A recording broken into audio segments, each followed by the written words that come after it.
Good morning. Good morning. Good morning. Thank y'all for being here. I see you guys. Happy Friday. It's Friday, honey. It is Friday. Thank God. Oh my God. This has been a long week, right? It's been a long week. I see you, Mary Giles, first. You must have your notifications really set because you've been first like the last couple of days. That's what's up. Okay. Good morning. Good morning. Happy Friday. Somebody got paid today. I didn't get paid today, but it's okay. But somebody got paid today. So I know somebody woke up happy as hell. Y'all looked at y'all account like, okay. Yes. So thank you guys for joining the live. I hope everybody tapped on the like button as you came in because we have a great show for you guys. Okay. So let's get into the show. Let's go ahead and speak. Let's go ahead and speak to everybody. So I don't be rude, child, because we don't want to be rude. Quite a few of you guys in here already. Mary Giles, of course, is first. Who else we got? Rose Armstead, my backup mod. Sweet Essence, my other backup mod is here. Thank you for being here, Erica Butler. Thank you for being here, Erica Rogers. Got a lot of Ericas. Good morning, Ericas. Good morning. Who else? Carla Burrell. Good morning. Good morning, Deborah Banks. Good morning, Sunny Days. Essence Tender One is here. Mrs. Washington is here. Maria Perry is here. Good morning, Playtime. Good morning, Laura Eden. Miss Pruitt is here. Deborah Johnson is here. Cheryl is here. Brown Eyes is here. Audrey is here.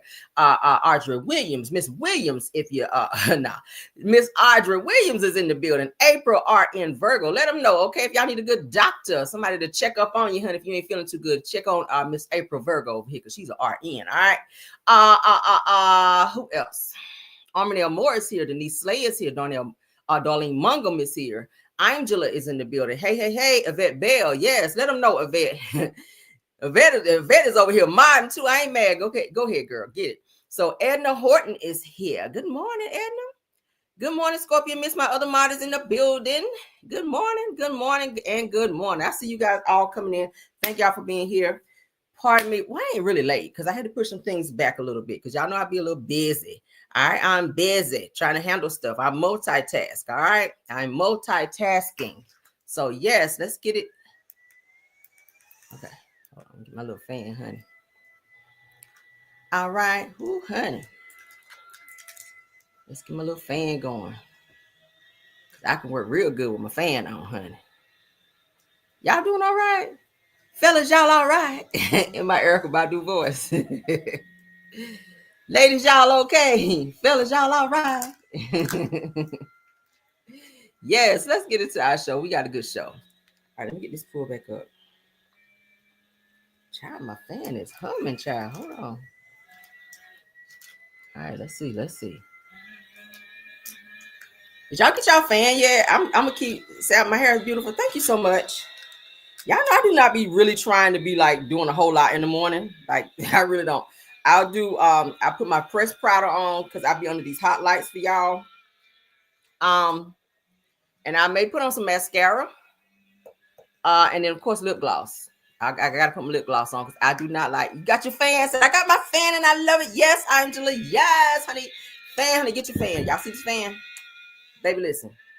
Yeah, it's humming a little bit this morning. But baby, it's blowing out cool air. You hear me? All right, it's kind of why it's so loud this morning. Okay, child. I don't know why it's humming, but okay, we ain't about to fool this fan this morning. All right.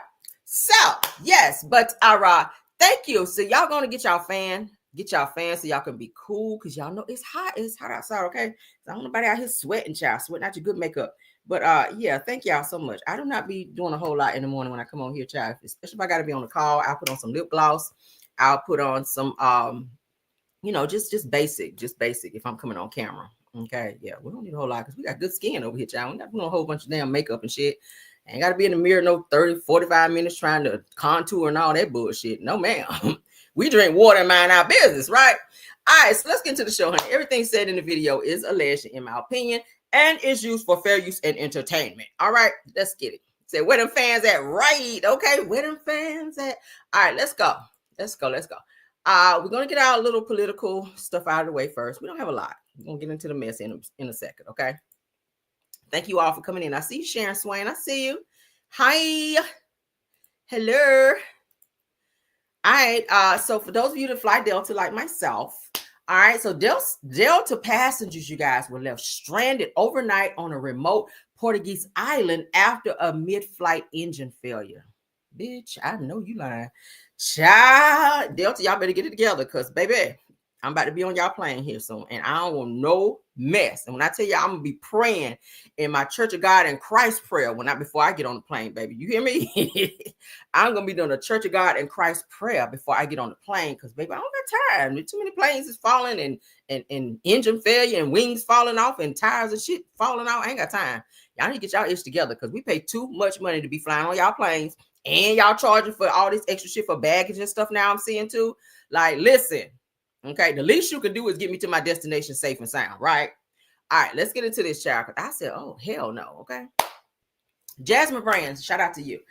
Delta Airlines flight turned into an unexpected island adventure after a mechanical issue forced a, transatlantic plane to make an emergency landing in the middle of the ocean. Not the ocean, girl.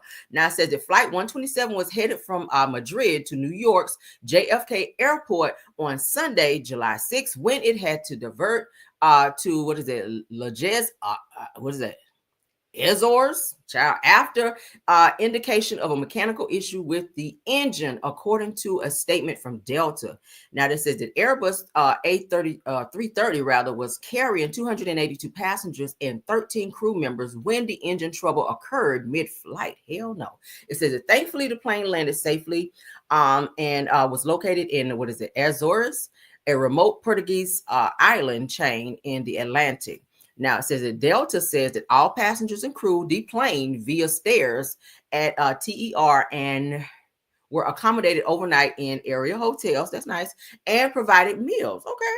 Now, it says the replacement aircraft was brought in the next day so that everyone could continue to New York. Now, the flight landed safely, and they were sincerely apologizing to the customers for their experience and the delay in their travels. It said that the airline said, now they need to be compensating them more than just a place, a hotel and food. I mean, no free flight, no, something. Give them some money, something, child, because you got people have deadlines. People have to be places at certain times and important things they have to do, which is why they're flying, so they can get there fast. And when you guys are having engine problems and they got to land somewhere and stay overnight, that's an inconvenience. So I'm gonna need more than a steak dinner, and I don't eat for the steak like that. But hey, more than a steak dinner and a hotel, okay? I don't know. But what y'all think about that? We don't need no engine failures, child. But Delta, get it together, honey. Get it together. All right, let's get into the next topic. Let's get into the next topic. Y'all already know about all of the y'all know YouTube is getting ready to be making some changes in terms of how they run their business. Okay. And with change, everybody has to make a change. I don't really have to make many changes over here. I'm already on camera. You guys see me on camera. That's one of the things that they were saying. A bunch of most of not all of the AI channels will get ready to go away. So if anybody's into the AI, sorry, that shit is about to go away. But they're really pushing for content creators to really have to earn your coin and work, which, I feel like I work over here. I talk about every single topic. I definitely we could actually share from other publications like I do. Like I bring you guys the news from wherever, and I'm going to put my commentary on it, which I've already been doing that. Y'all know I talk y'all to death about a topic. So I don't think I would fall within that category, because I kind of been going back and looking at my stuff and see how I kind of move, how my show runs. So it's definitely going to really not affect me much, but I'm still going to be making changes. They want to see you on camera. That's going to hurt some people. It's going to hurt some people who don't want to be on camera. I don't mind. I mean, it's to the point I'm on camera a lot, and I go out places now and people recognize me. And in the beginning, it was kind of weird. I told y'all that before. With being on camera, people are going to recognize you, especially if you're in the same city or state as that person and you're out and about and they see you. They're like, oh my God, that's so-and-so. I got that in Walmart one day. This girl yelled across a couple hours, oh my God, are you carrying me around? My son was with me. He was like, Mom, who is that? I was like, I don't know.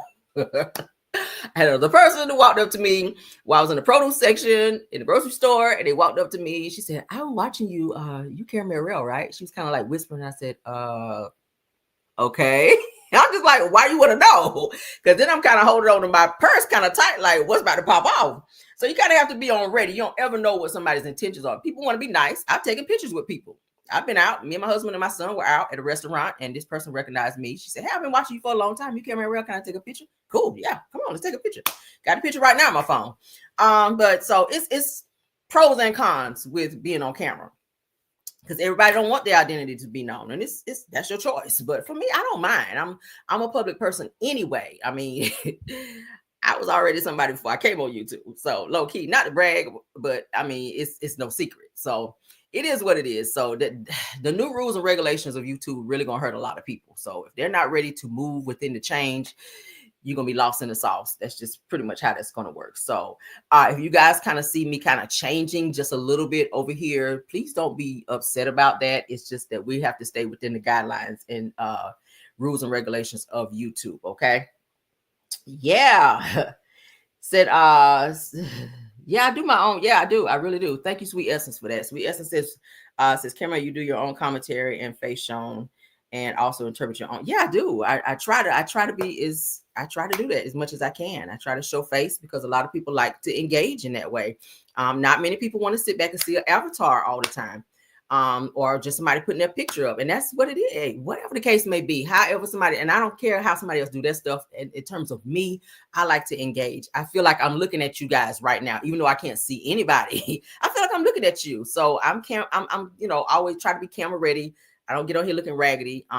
But I try to get on here and I talk to you guys, and I like to engage. I like that engagement with you guys. So I hope you guys enjoy that. All right. Said hold on, what Tyra say? Something crazy. I already know. Let me see. Let me go back. We're gonna move on with the show. Let me talk to y'all right quick. Let's see what Tyra say, because I know Tyra said something crazy. Said, Cameron, if I ever come to Atlanta and see you, I'm gonna add country and go straight hollering. Wait, said, what it do, Caramel? That's fine. I don't mind, y'all. Listen, in the beginning, I told y'all in the beginning it was weird. Now I'm used to it. I go out, and if somebody recognizes me, I don't mind. I'll take a picture with you. I'll kick it and stand there and laugh and talk. I sure will. But I gotta know what you own first, because some people crazy, okay? Especially with my child with me. I'm always on alert anyway. So yeah, I don't mind if I'm out and about. Said I love animated fun. Oh, thank you, Rose. I try to give y'all a great show, okay? I really do. But I appreciate you guys. Everybody's been rocking with me thus far, and we have some more great shows to go, okay? So keep rocking with me. There's more to come. I'm going to be changing up some things here a little bit and making the show even more fun for you guys when you click on, okay? But thank y'all. So I had to make that announcement for those of you that's wondering. Some people, YouTube might be, I don't know. I don't want to speak into existence, because everybody got to get on here and earn their coin. But if people are not willing to move with the change, you definitely it's going to affect you a lot. So they're not playing about this AI shit. If you're doing AI channels, you better switch it up, because they are getting it as of the 15th of July. That's next week. Yeah, it's gonna be some, okay? If people on here doing stuff that's illegal and all that other stuff, they're gonna find it, because they're about to do a huge sweep. YouTube is about to do a sweep. I've been reading up on some stuff, and that's one of the things that I keep telling people. If you're going to be a part of anything, a partnership, whatever, YouTube is a business. If you don't read up on it, and it's with any job, anything that you attach yourself to, sign your name to, when you become a YouTube content creator or any content creator on any platform, you have to read their rules and regulations. And if you don't follow them, there are repercussions behind that. So that's just how it goes. I'm a reader. I read from top to bottom, and I make sure I understand how this works and what it means. Okay. And what happens if it does not. So for those of you that don't do that, and you just hop on here and just start a channel and just start talking, sorry for you, because you gotta know your business. All right, but let's get into this topic here that's on our screen. All right, yeah, I read, honey. I don't play that. So federal judge temporarily blocked Trump's order ending birthright citizenship in nationwide class action case. All right. So now, according to what Jasmine Brand is reporting, it says that a federal judge in New Hampshire has temporarily blocked former President Donald Trump's executive order. Why did they say former? Yeah, that should be former. That sounds about right.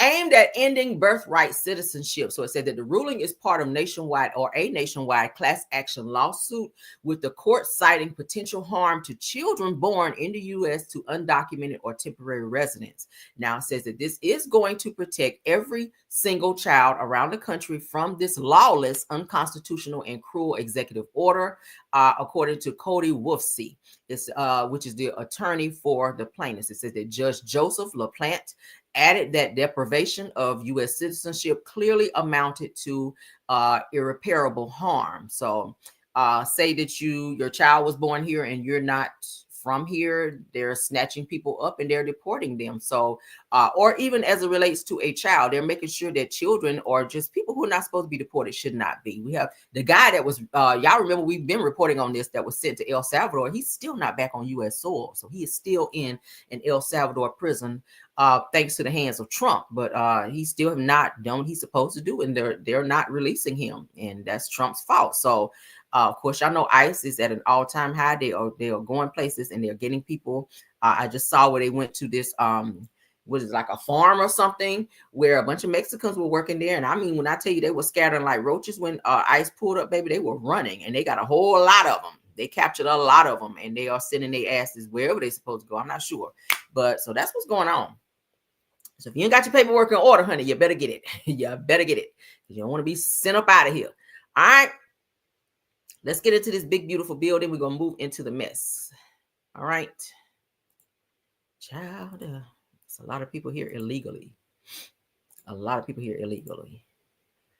All right. So Trump's big, beautiful bill gives ICE unprecedented funds to ramp up mass deportation campaign. We were just talking about deportation. Let's get more into it. All right. So the big, beautiful bill signed into law by President Trump last week will allow him to dramatically expand his immigration crackdown, giving immigration and customs enforcement an unprecedented pool of funding to bolster its efforts to arrest and deport immigrants living in the U.S. illegally. Okay.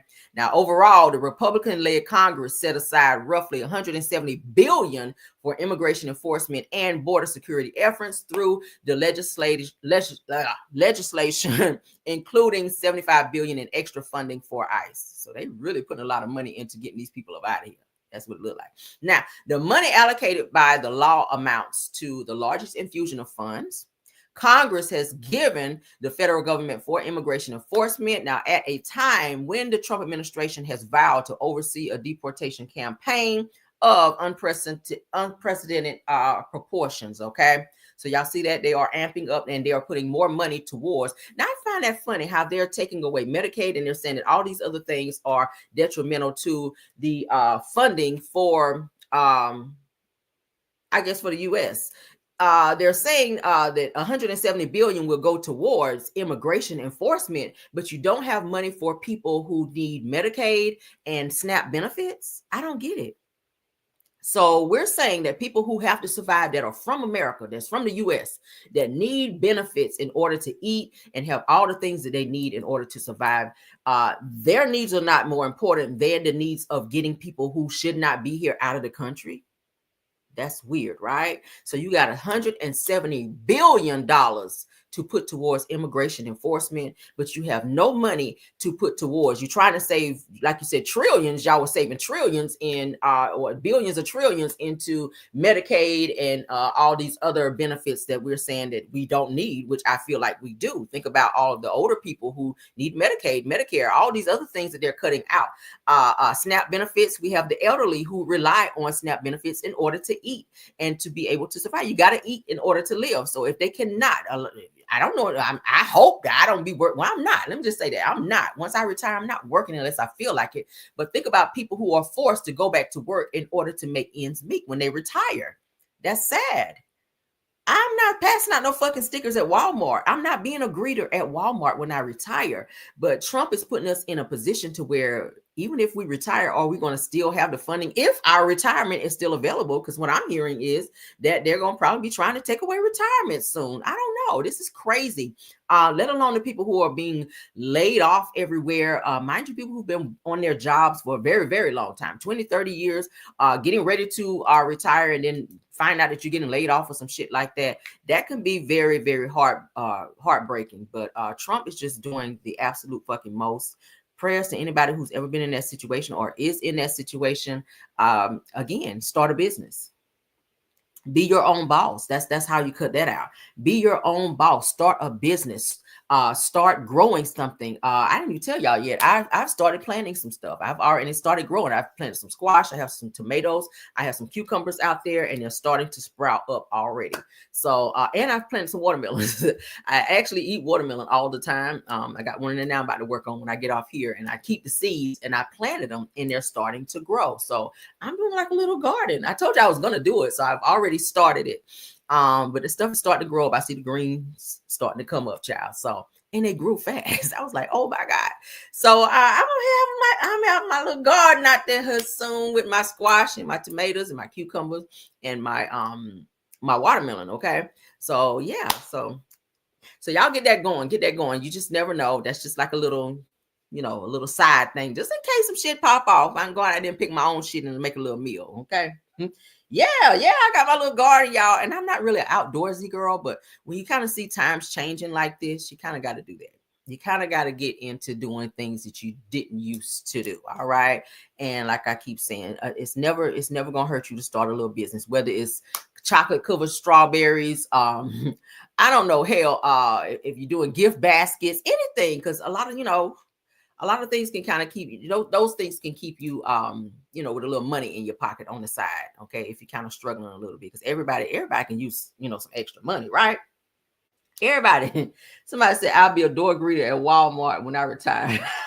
Tara want to be a door greeter, making sure everybody receipts is in. That is so fucking irritating. I'm like, y'all got cameras in here, bitch. Didn't you just see me at the register? Why are you stopping me while I'm trying to leave to go to my car, wanting to see if the damn Gatorade and water and shit that I paid for is on the receipt? Like, do you see me just putting shit in my buggy and just walking out? Do you don't see all this shit bagged up? Where you think I got the bags from?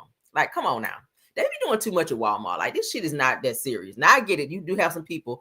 All right. Like, what's old boy from that was what's his name? Devin Keith. Okay, they out here on that Devin Keith bullshit that skip scanning and stuff. I ain't on that kind of time because the bitch ain't going to jail for no Gatorade. Like, I'm just not trying to do that. It's not that serious to me. I'm not going to jail for no water and no chips and shit like that. It's just not that serious to me. For anybody that's out there on that kind of time, child, may the force be with you. But no.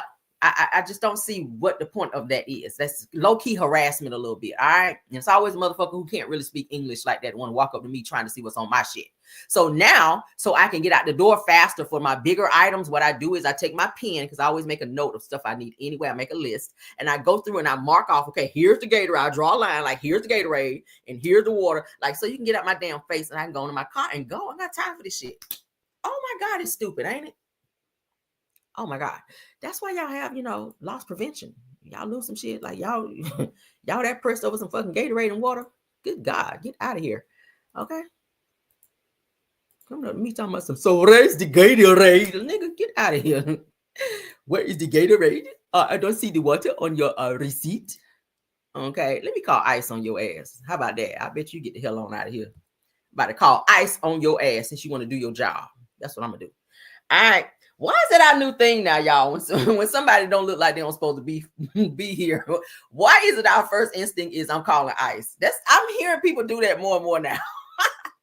Somebody who don't look like they ass supposed to be here, our first instinct is I'm about to go call ICE on your ass. Like, you just got the number. You got ICE on speed dial to call ICE on somebody to get them arrested. That's the dumbest shit ever. But anywho, let's move on, y'all. Y'all be doing too much. Black people, y'all too much. I'm calling ICE on you. That's why I'm calling ICE on your motherfucking ass. Try it. Y'all be like, all right. So Derek Dixon, all right. Derek Dixon breaks his silence. Y'all know who he is, child. He's the actor from The Oval who first came out to talk about, well, he wasn't first, okay? He wasn't first, but he came out a couple weeks ago to break his silence about the sexual harassment with Tyler Perry, okay? Let's get into it. He's not done talking, all right? This is sad. So according to 29 minutes ago, Neighborhood Talk, with shout out to you, Derek Dixon breaks his silence after filing an incestual harassment lawsuit rather, against Tyler Perry, and says that he's received death threats, you guys, since the filing, okay, at which he will, because you got some people who love Tyler Perry. Some of y'all be fanning out. Y'all are stans. Some of y'all, not fans, but stans when it comes to certain celebrities. Like, y'all will like take somebody out for somebody you don't even know. So according to this, it said that this is why people, especially men, don't come forward. This is what he's saying. Okay, not that he's regretting it, but he's like, damn, I'm trying to tell my truth, and this has been happening. Maybe he's been carrying this for quite some time, and finally, when he speak out, people out here now want to be on the damn, don't you tell it on Tyler, we're gonna take you out, because y'all just love a person who you don't know who Tyler Perry is. A lot of people say, and I see the comments, I don't think he did it. How you know? Everybody got a little secret freak in them. Everybody got a little secret freak, and we keep hearing about different celebrities, especially the ones who are moguls in the industry and have a lot of money. They use that power and their money and their notoriety in order to get away with things that ordinary people should not or cannot. Okay, Tyler Perry, he won't love too. I feel like he's probably living a closeted life, and he's not ready to come out of the closet. And we've never seen him with a woman. So what is it that you like? I don't know. It's his business, whatever he likes to do, or whoever he likes to do. We do know in the text messages he did say he was a strong top. That's a phrase that the opposite sex would use. I haven't heard any straight people saying, my husband ain't never said I'm a strong top. Like, I would be looking like, what the fuck are you talking about? I've only heard like guys that are gay speak on what they are, strong top or strong bottom. I've never heard anybody straight even talk like that. So you kind of slipped up right there a little bit, Tyler. And at the end of the day, I feel like if you're forcing yourself on somebody and using your power as their boss to make them feel obligated to do certain sexual favors for you, that's some fucked up ish. Okay. For real. So let's get into this. And he is suing Tyler Perry for $260 million. Now, I just told you guys the other day, there's another young man who also came out, Braxton something, I forget his name. And he went into detail where he is also claiming that someone who works with Tyler Perry RAPE'd him. And he is also attaching Tyler Perry's name to this as well, saying that Tyler has helped cover this up. So let's get into this though. Now, Derek Dixon, who's the actor who has accused Tyler Perry of sexual misconduct, has come forward to give his first public comments since filing the complaint last month. Now, Dixon recently spoke with the Hollywood Reporter and explained how life after he made the complaint has been terrifying, but felt like he had to take a stand. Now, everyone deserves to go to work and do their job without their boss trying to have sex with them. This is what he's saying. Now, he says that my goal is to help ensure that the next generation of actors and creatives don't have to choose between their dreams and their dignity. I know that's right. I like the way he worded it. Said that if you recall, Dixon appeared in 85 episodes on Tyler Perry's The Oval series from 2021 to 2025. It says that he alleged that Perry made multiple unwanted sexual advances by pinning him against the wall, groping him, and even allegedly sneaking into his bed uninvited. Damn, Tyler, you're doing too much. Now, additionally, Dixon claims that Perry used his influence to manipulate, harass, and silence actors behind the scenes. A lot of them will make them sign those NDAs when they do certain things, so they can't tell. They get these high-powered lawyers to harass the hell out of them and try to make them seem like they're crazy or that they're lying when things are done like this in order to cover it up, and they just go on to the next person. This guy here, Derek Dixon, he was just a waiter. He was really, I ain't gonna say a nobody. He was just a regular schmegular old person, and Tyler gave him a chance to be an actor, and I feel like he had, his intentions were probably something else. I feel like he had a crush on him because it's given that he does have a type. Tyler seems to like light-skinned, well-attracted men or nice attracted men. That's what it gives. So to keep seeing these things happen with the type of men that keep coming out, it kind of, I don't know. I don't want to say he did it because, everybody is, not guilty until they're found guilty in a court of law. But I don't know, where there's smoke, there's fire. Now, Dixon also stated that since he filed a lawsuit that he's received many He's received many different responses from individuals, including death threats. Says that this is why people, especially men, don't come forward. He said that I was too afraid to come forward, and I knew it would be awful, and I was right. So he already knew that he was going to get this backlash by coming out, and especially coming after somebody, you know, that's a billionaire like Tyler Perry. He can definitely blackball you from the industry. Look like he did Monique for a long time after she was talking shit about him. Monique couldn't work nowhere. All right, so nonetheless, Dixon is standing firm on his decision to speak out against Perry. For a long time, I tried to convince myself that this was just a part of the industry or that I had to accept it to keep working, according to him. He said, but eventually I couldn't stay silent anymore. Dixon is currently seeking $260 million in damages and is demanding a jury trial. Ooh. And holding out hope that the case sparks a broader conversation about power, silence, and accountability in Hollywood. Now, jury trial, that's going to make everything come out. Every little nasty, freaky thing that Tyler has ever done. Like, okay. That's why I said about Martell, you sitting here talking about some, you want to go to trial after that revenge P, like a whole lot of shit gonna come out that you should have just took the rap and just went on and got that damn probation and sat your ass down. But you asked for it, and he asked for a jury trial. So hey, that's when everything come out. Look at Diddy's trial. Baby, we wouldn't have known he liked Diddy oils like that. We didn't know he liked all that type stuff. We didn't know that. We didn't know all the stuff that all his freaky deaky little things he like behind closed doors was done until we heard about this shit from the jury trial. I was like, damn, did he? Like, damn, I'm a freak, but you got me beat by 10 times. Shit, some of the shit he was doing, it didn't even occur to me to do. Like, damn.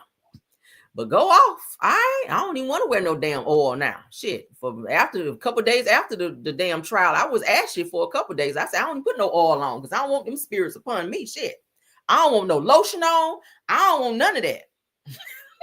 And I could walk around the house like that. But I was like, damn, I ain't put no Diddy oil. I ain't put no baby oil. I ain't put none of that shit. I don't want no skin so soft oil. I don't want no lotion on. Like, F all that. I don't want none of that shit because I don't want Diddy spirits up in me, child, because there's some spirits in that oil. All right, let's move on, child. Ooh, child. That's a lot. Ooh, woo. Right, slipping and sliding, child. Them demons slipping and sliding. Slipping and sliding. You right, schoolboy. Schoolboy said slipping and sliding, honey. What you say, Ty? Said I had to put my church finger. Not your church finger up, girl. All right, let's move on. All right, so a McDonald's manager starved. I gotta say it that way for YouTube sakes. Starved, that's the past tense. All right.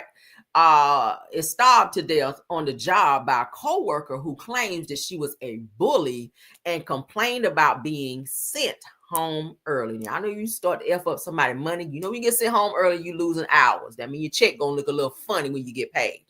All right. Now, the problem with some of us, and when I say us, I mean these people.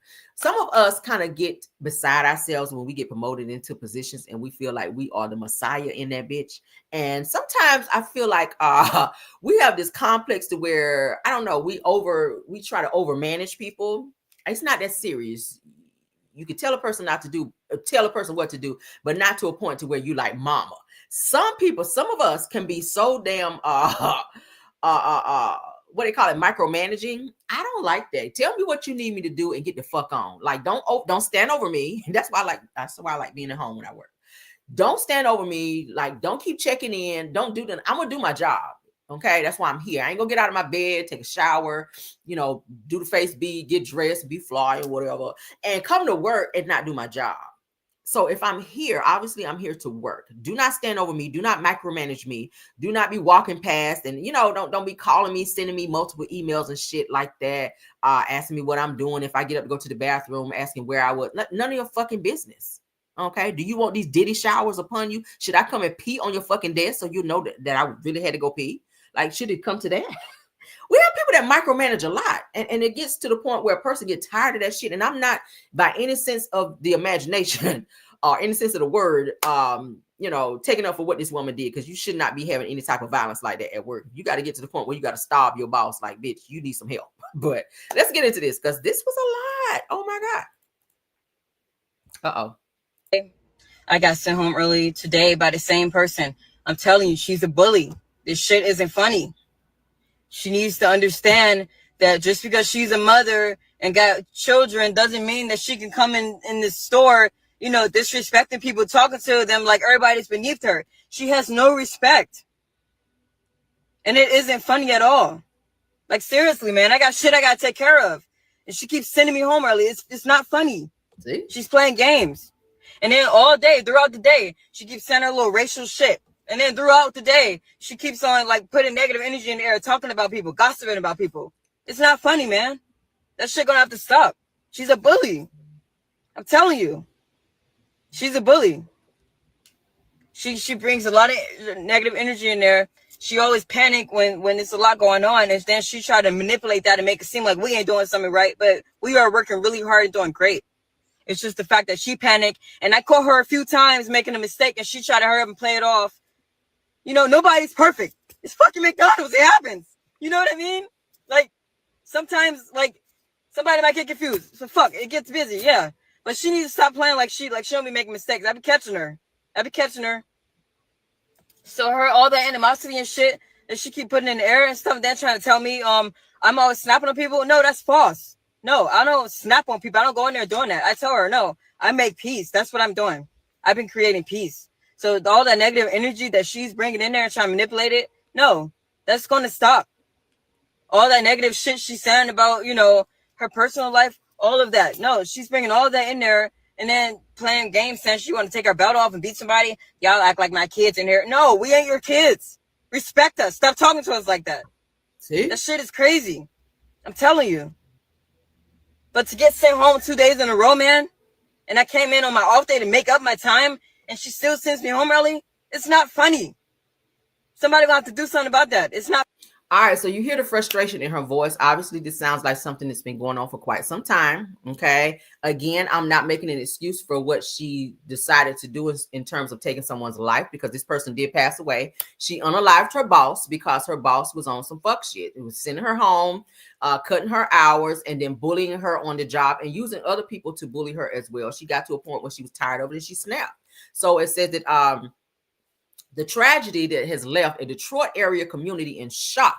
It says that recently a mother of 6 was brutally starved to death at her job by a fellow employee in East Point. It says that 39-year-old Jennifer Harris was a longtime manager at the 9 Mile McDonald's, where she worked for over 15 years. Now, however, on Thursday morning, a verbal disagreement between Harris and her 26-year-old employee took place inside of the restaurant, but unfortunately turned deadly when the employee returned wearing a mask and viciously attacked her. So this was premeditated. If you went home, put a mask on, obviously you thought about it, how you were going to do it, because you were trying to hide your identity because you knew cameras were there. So you probably going to get life, if not the death penalty for this, because you really thought about this to come back. You left and came back to assault and or unalive this person. So that's going to hurt you. So it says that she started starving her, and said that I ran for help. Said a witness at the drive-thru says that I tried to stop her. Said it was no stopping her. She stopped her everywhere. It says that authority says that that the employee fled the scene, but a licensed CPL holder fired a warning shot and held the suspect at pow point until the officers arrived. Now it says that the McDonald's owner, Yusef El Kodre, issued a statement condemning the attack and affirming that the restaurant's cooperation with law enforcement. Said that we are deeply saddened by this tragic incident and our hearts go out to the victim's family and loved ones. Violence of any kind is unacceptable in my restaurants, and we are taking this matter extremely serious, as the safety and well-being of our employees and customers is our top priority. It said that we are fully cooperating with law enforcement as they conduct. Well, I can't talk. Their investigation, and the restaurant will remain closed until further notice. This shit crazy. Okay. Let's continue. Said, nonetheless, the employee is expected to be arraigned Friday, which is today. Said, although the exact motive of the employee is currently unknown, that the 26-year-old posted a previous video to social media making complaints of Harris being a bully and constantly sending her home early without good reason. Says, I got things that I got to take care of. She explained, we just saw the video. She claims that the manager wasn't a good person and often gossiped about people. So she felt provoked. That's what it was. And this particular manager sounds like she was using her power in order to cut her hours. She knew that she couldn't hurt her in any other way, but how you going to hurt a person and really hurt them is hurting their pockets. She probably had car payment, rent, all these other things. You guys know when you're working, you work 40 hours here or whatever. So you're kind of counting and saying, okay, I'm going to pay this week, da, da, da, da. But then you get to say Wednesday, Thursday, you get sent home early Wednesday, you get sent home early Friday or Wednesday or Thursday. They don't cut into your 40 hours and you sitting here planning what you're going to pay and what you got going on. Maybe you got some stuff behind, you just never know what a person have going on. But when you start messing with a person's money, that's when things get serious. Everybody don't play about their money. Okay. Everybody don't play about their money. And if it's understood, you're hired on a job, you're supposed to get 40 hours. That's what you're expecting. But when you have a person who is on some on demon time and on some bully bullshit, and they're using their power and their position in order to hurt you in ways that they should not, then yeah, it's going to provoke somebody to do something that they may not want to do. You see violence in the workplace all the time. You see violence in the workplace all the time. How many stories have we seen with people coming to the job with pow-pows and that long ass trench coat on, ready to tackleberry that bitch? Y'all know tackleberry if you watch, y'all know. Like, I was just like, damn, when I saw this, I said, see, this happens all the time. That's for anybody that's a manager, because I work in management. Don't treat people how you want to be treated. Don't treat people like they're just so beneath you. And everybody know you the manager. Everybody know your position. You don't have to flex your position and your authority over people. Be nice and be respectful towards people. That's how you move up in life. But when you keep getting complaints, because if HR keep getting complaints about you, you can be removed. They have to do something about it. And it doesn't matter if you work in a corporate environment or if you work in an environment like McDonald's. Okay. It might take McDonald's corporate a little bit longer versus someone who works in corporate like myself. But at the end of the day, you have to treat people like you want to be treated. There are rules and regulations on any job. There is no bullying. You cannot do that to people. What's the reason for you sending this person home? Because you felt like it, because she got on your nerves, because, that was another form of bullying. This person snapped and got upset. All right. Yeah, this is sad, right? All right, so my moms are alerting me to a jam session. We need to get into that, and we're going to continue our show, okay? Let's get into our jam session, because y'all need to wake up anyway. Some of y'all over there still asleep, wiping coal up out your eyes, okay? Let's get it. All right. Hey. Let's get it. Tap the like. Hey.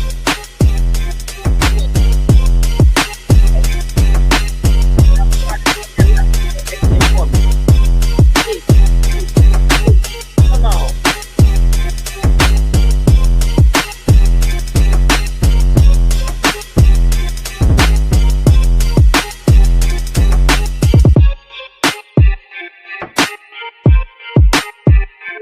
Hey.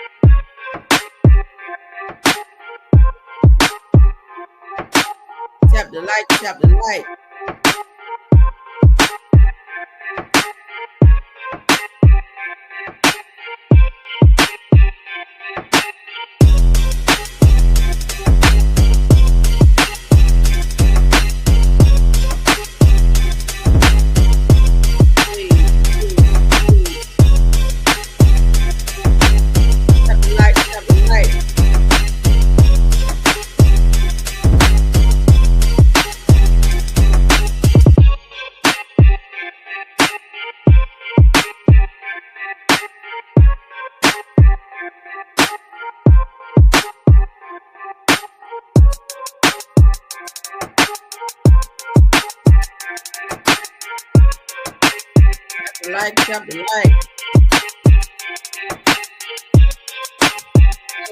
Hey.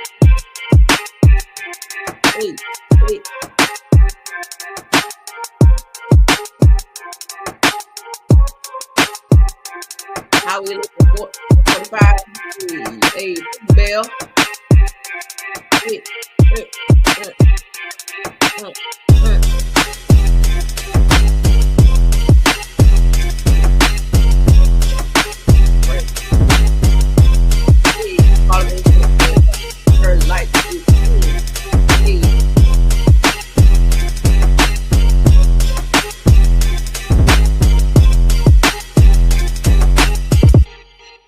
Hey, all right. Let's continue with our show, honey.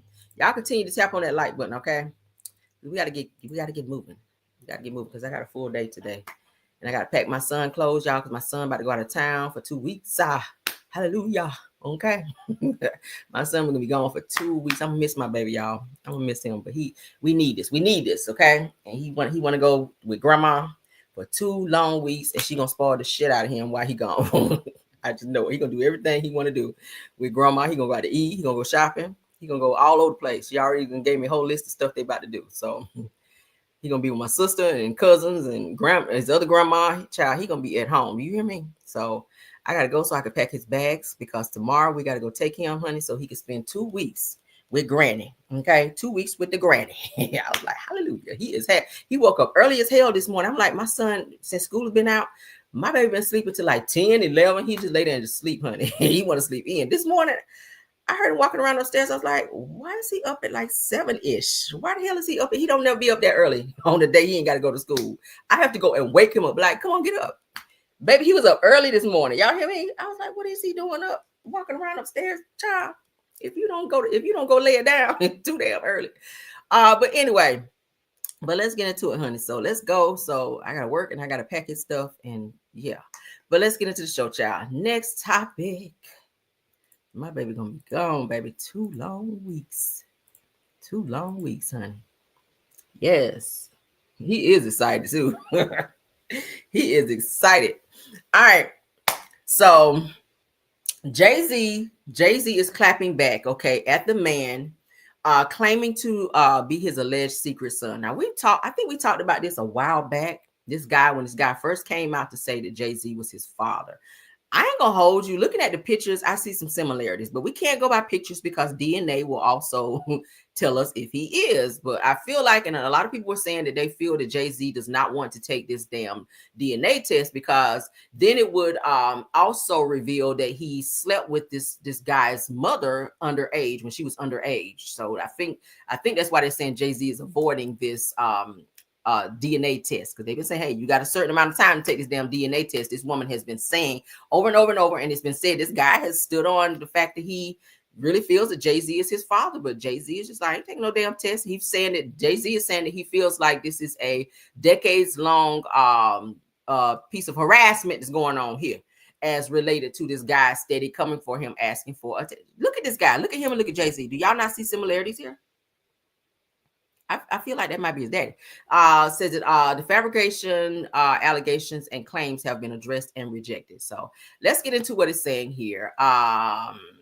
Jay-Z has fired back at the man who has been publicly claiming to be his long lost son. Okay. Now it says, according to court documents, the 55-year-old mogul is asking a federal judge to shut down the latest lawsuit filed by 31-year-old Ramir Satterwhite. Calling the accusations fabricating and part of a decades-long harassment campaign by Satterwhite and his godmother. Says that the fabricated allegations and claims have been addressed and rejected in multiple other courts, and Satterwhite continues to harass Jay-Z and disregard those orders that has already resulted in a contempt order. Okay. It says that on May 6th, that Satterwhite filed a suit alleging that Jay-Z is his biological father and has worked for years to silence him. Said that he claims his late mother, Wanda Satterwhite, had a brief relationship with the rapper in the 90s, and that he's been trying to get Jay-Z to take a paternity test ever since. Okay. It says that in the filing, that Satterwhite alleges that Jay-Z and his legal team manipulated the court system across the multiple states, committed fraud, and used the star's celebrity status to dodge accountability. Said that he also claimed that after his paternity suit were dismissed, that he suffered emotional distress, public embarrassment, health complications, and even had his car pow-powed 6 times. Ooh, that's serious.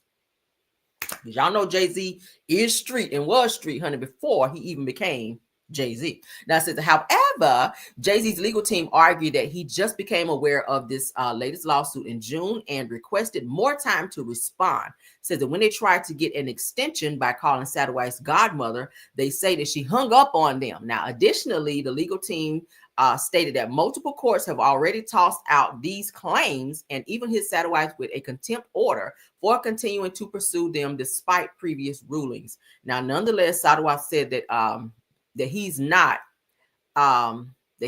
after back child support, that he is seeking damages for being allegedly shut out of college funds, enduring wrongful dismissals and his suits and the ongoing emotional toll. Okay, so it looks like he is seeking something monetary from this situation. Jay-Z has stood firm on he is not this person's father. I keep saying a simple DNA test would just stop all of this. If the test comes back and say negative, nothing else. Like, don't bother me no more. Don't call me. Stop filing stuff. That will shut it down. Why would you not want to go ahead and do that? Is my question. It's simple. If you're not the father, take the damn test. There's plenty of people running around here saying, oh, this person is my father, or that's my baby daddy over there. And most of the time, some of these girls will be out here saying, oh, this is my baby daddy, because they are well off or have a nice coin upon them. All right. That's usually how it be. But, at the end of the day, in this situation, Jay-Z, you can cut all this out, baby. If you don't want to have to claim another child, from what I was reading, like I said before, it gives that Jay-Z doesn't want to admit that this is his son, like I said, because during the, when this child was made, when this boy's mom got pregnant, they're saying that she was indeed underage. Okay. I don't know what y'all think. What do y'all think? Looking at this picture, and again, we cannot tell if a person is really someone's child by a picture, but there are very strong similarities here. Okay. What do y'all think? I just think, hey, take the test. Shit, that ain't gonna hurt nothing. If you want to make him go away to where he can't file nothing else and he can't keep harassing you or none of that, because it's given he ain't gonna give up. He's filed several things, as you just heard me read. He's filed several things to get Jay-Z to comply with this damn DNA. And Jay-Z just keep using his high-powered attorneys to kind of keep it, and maybe he, somebody in the streets done picked up on it and they done pow his car 6 times. But he's like, bitch, that ain't gonna stop me. Okay. He's like, I got 9 lives. I'm about to go back down into the courthouse and file some more shit. Okay. Until he takes this damn test. So Jay-Z, just take the test, baby. What is it gonna hurt? What is it going to hurt? Go on down there and let them swab you up, baby. Go on down there and call Mari or somebody. I don't know, child. Call Mari and see what is going on and be done, child. Okay. This is so stupid. All right, get into the next topic. All right. All right. B. Simone denies being broke after a previous comment about her finances. And y'all remember she doing all this crying. Oh, I got to shop at H&M. Oh, I can't shop at Bloomingdale's anymore. Girl, because her money was kind of funny. All right. Hollywood won't call and her phone won't ring from Hollywood no more. All right. So she's over there penny pinching. She said, I never used the words broke or penny pinching. But if you crying about not being able to shop in Bloomingdale's, you looking at your finances and you can't shop where you used to, and you got to downgrade, which I don't see nothing wrong with. H&M is fine, child. Shop wherever you want to. There's some places that you can shop and you would never know that the person shopped there if you put that shit together right. If you know how to put your outfits together right, it don't matter where you get them. You can get them from Shein or wherever the hell you get them from. All right, hell, you can get a shirt from Walmart and put that bitch with something else and put the right shoes with it and step out there, bitch. They be like, girl, okay, if you know how to put your shit together right. So it don't matter. I would rather shop at H&M and get more clothes than go to Bloomingdale's. Ain't nothing wrong with shopping H&M, but I would rather shop at H&M if I can get more clothes versus going to Bloomingdale's and only being able to get 2 shirts when I can spend the same amount at H&M and get about 4, 5, 6, 7, 8 outfits. I mean, right? It's people are just on this whole, you got to spend a lot. You really do not have to spend a lot to look good if you know how to shop and how to put shit together. You really don't. I ain't even gonna sit here and lie and tell you that everything in my closet is expensive. It's just really not. I love a good bargain. Shit. Okay. I'll shop clearance if I need to save a coin. I don't want to spend all my money on no damn expensive clothes. I really don't. I got some expensive shit in there, but I also got some stuff that I really got marked down, and that's low key. And I can put that bitch together with something you would never know it. You would never. You be like, Caramel girl, you look good in here. That's the goal, right? Let's get into what she had to say, though. Child, y'all be stressing too much over nothing. Is you really broke? Who said I was broke? Child. Hold on now. I didn't use those words. I know I didn't. I didn't say I was broke. Ooh.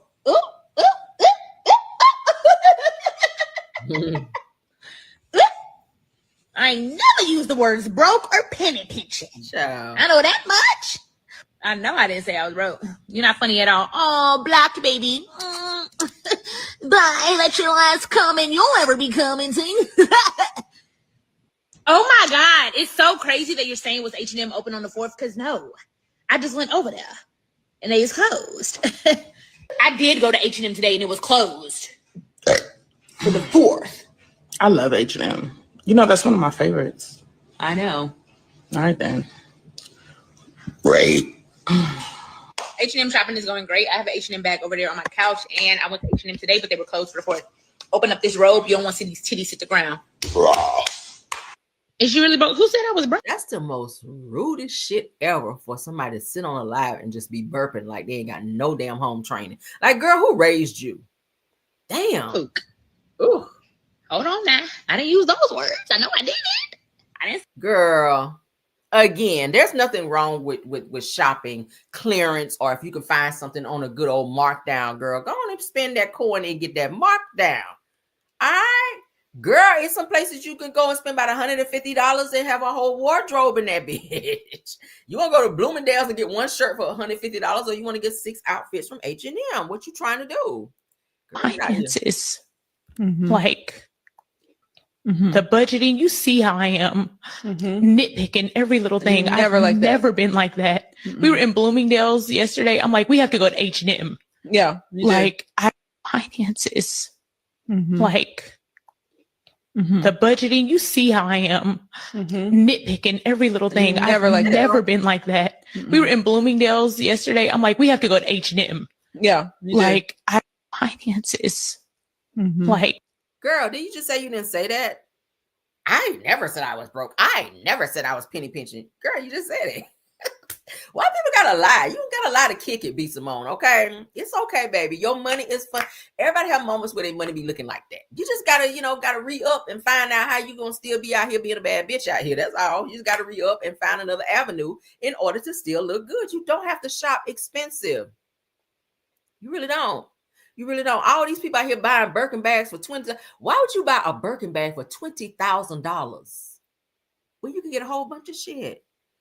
Girl, I saw those badass boots that Mary J. Blige got boots. And I love boots. I love boots. Okay, thigh-high boots is my shit when they get cold.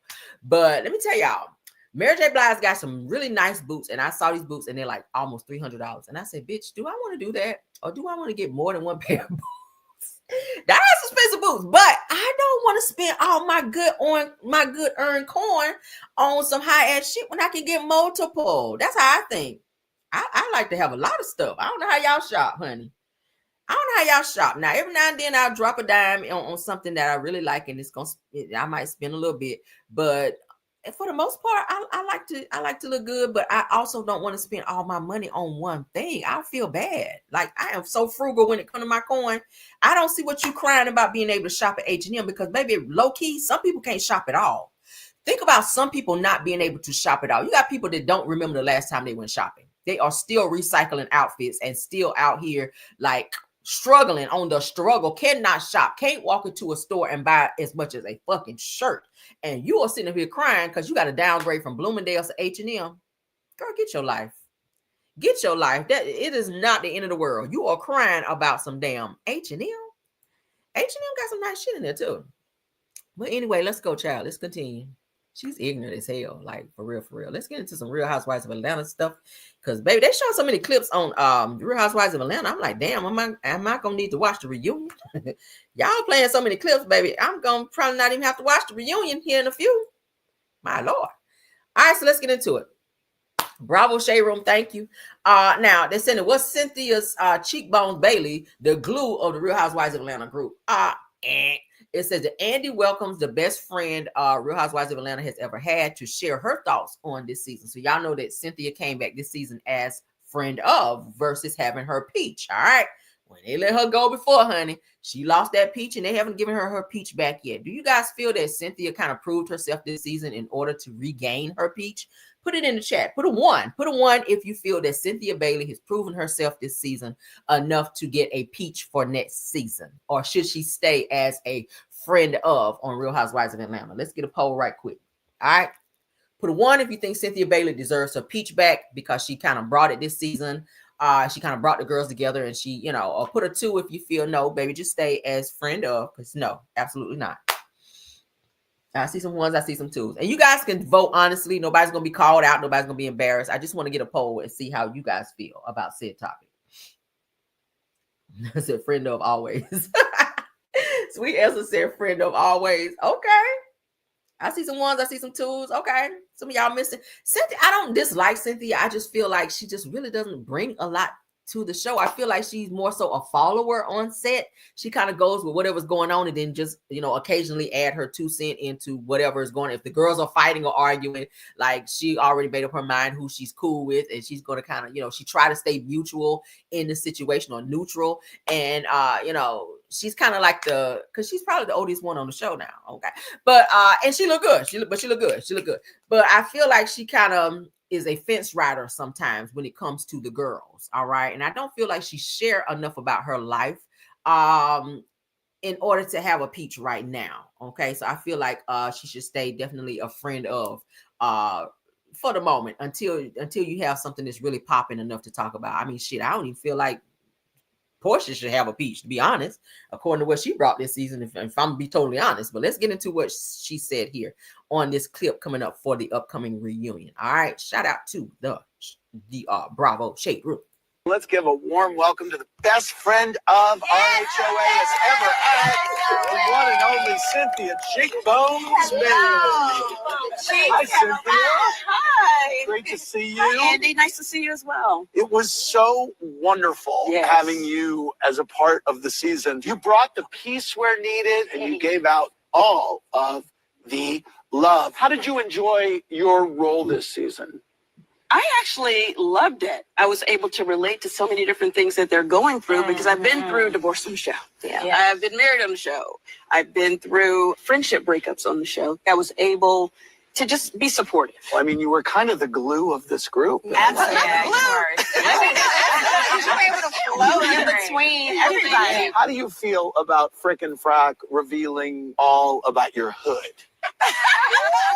Good job. You have an inverted clip? Yeah. I have a hood. Let's give a warm welcome to the best friend of I have a hood. A hood? Exactly. Your clip with the KKK? Yeah. Girl. Well, but we need clarification. You know what I'm talking about? If you think you need clarification, I'm like, I feel like y'all are talking Japanese. I'm just pretending to. You got the man in the boat. So the man in her boat has on a hoodie. He's a young one. But Amsterdam found him. Does the hood come off? This is not your thing, Andy. All right. I'll call it back on. I have All right, so I'm gonna give y'all an update because y'all know I be nosing in people's business. So this young guy that Cynthia Bailey was dating, she's not dating him no more. They broke up. Did y'all know that? Little young guy from Amsterdam, child. So I don't know what happened. Maybe she was tired of that long distance relationship, him flying in and being over there. Maybe she found out he had a whole nother family or a woman or a man, maybe, because this is 2025 over there in Amsterdam, honey, because that's where her man is, is from. But she ain't even with him no more. So she's single again. Did y'all know that? Cynthia Bailey, just when she was talking about going public and talking about him and letting everybody know about this young guy, since he's already out there now, they know who he is. She was getting ready to gear up to start talking about him, and now they done broke up. She ain't even with him no more. So I don't know what happened.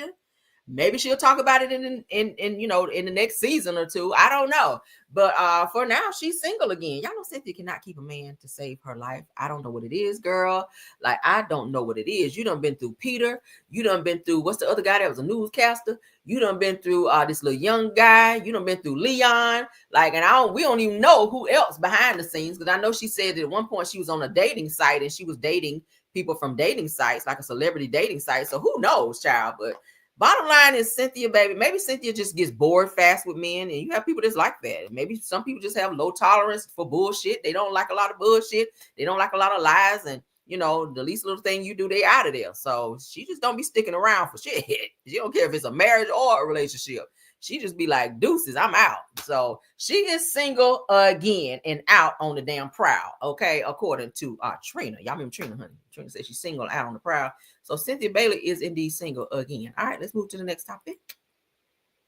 That thing cannot keep a man, baby, if he was chained in the basement. I swear. Lord God.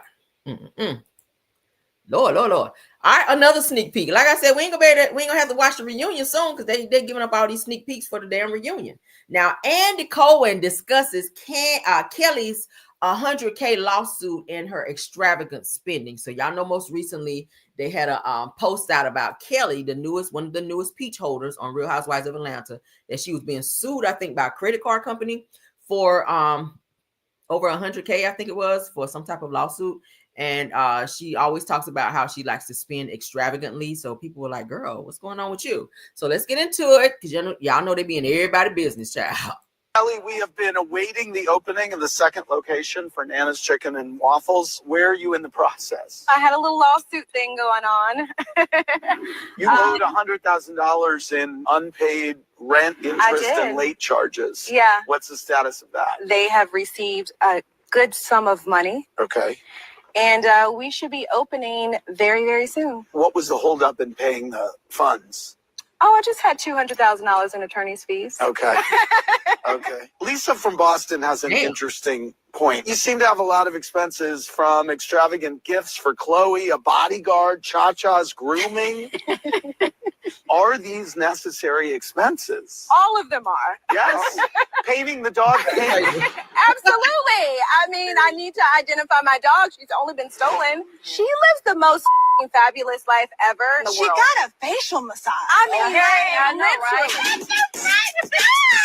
literally. Kelly, we have been awaiting the Girl, opening. you better cut back, sis. You trying to be on the show and impress these other girls who also had some financial ish. Like, girl, live within your means, because she was already, now she's trying to open this second restaurant, but she was, as you guys can see, was having some issues with the first restaurant where she was not paying and the rent was behind in the first restaurant. You trying to open another one. It's given that you are spending out more than you bringing in, Kelly. And then you got this issue with your ex-husband, who is said to be owing some money for some bills, because y'all know they're going through a divorce. I think it's already finalized now. If it's not, then somebody correct me.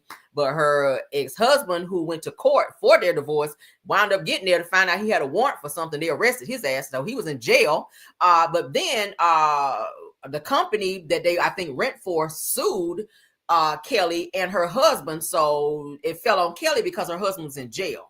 So she had to pay all this money, and plus going back and forth to court between that plus her divorce, which you heard her say $200,000 in attorney's fees, which kind of kept her from paying the rent over there. So now you over here talking about dog massages and dyeing your dog and all this stuff. Why you need security? And don't nobody know who the fuck you are right now. Like, you do not need security right now. This is your first season on the show. Who knew who Kelly was before she came on the show? No one, girl. Steve, who knew who you were? Who knew who you were? Like, stop it. It's given that you are trying to impress the girls. Even Phaedra was like, girl. Y'all see Phaedra's expression when Kelly was talking about all the things she need and that she got to spend. Girl, you don't have to do all that. Porsha had financial issues as well. She having them now, because Simon like, bitch, I'm not paying you $40K a month. Catch me if you can. One day he's in Dubai, and the next day he's in Nigeria. Catch him if you can. You will not get this. So she's going to be having, a little financial issue probably here soon too. She can't even, get her tag straight on her Rolls Royce because it's in Simon's name. So she's dealing with some shit too.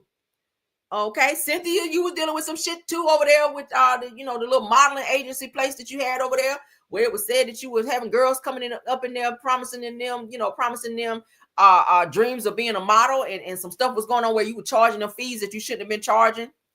All right. Like, you had some stuff, and then Peter owed you a whole bunch of money that they said that he finally paid you now, thankfully.